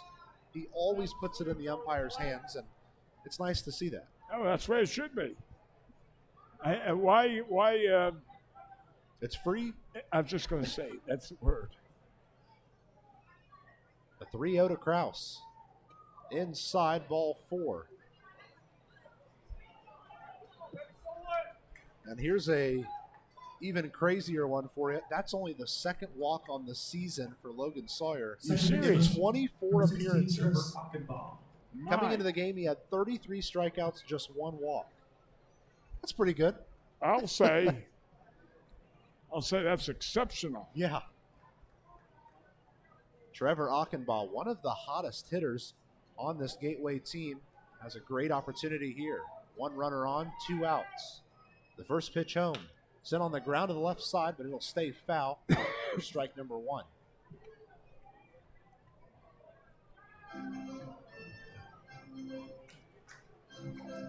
Otters have out-hit Gateway so far in the game, 14-9. And there's only 1 error in the whole game. Which is certainly uplifting for the Otters that it's not in their category. They've had errors in a lot of their recent games. An 0-1 to Achenbaugh. Swinging strike 2, it got away from the catcher Anthon and advancing to second. Don't worry, don't worry. Kraus. Don't lose any cool. That was kind of off speed. Well, and now that insurance run you got is so much more important because a base hit could score a run here, That's but now right. you're still okay. Yep. 0-2 to Trevor Achenbaugh. I'm sure that Logan Sawyer would prefer a strike 3 swinging to end this thing. 4,000 fans here at Bosse Field trying to help the Otters to a win, and it's a swinging strike 3. This one ends as a 9-7 win for the Otters. I tell you what, Bill's pacemaker barely got him through this one. It was up, it was down, it was up, it was down, but the Otters come out on top in a much-needed win. This one would have really been unfortunate if it gone the wrong way. What amazed me most was that last out was a curveball. The 97-mile-an-hour fastball, he used the curveball.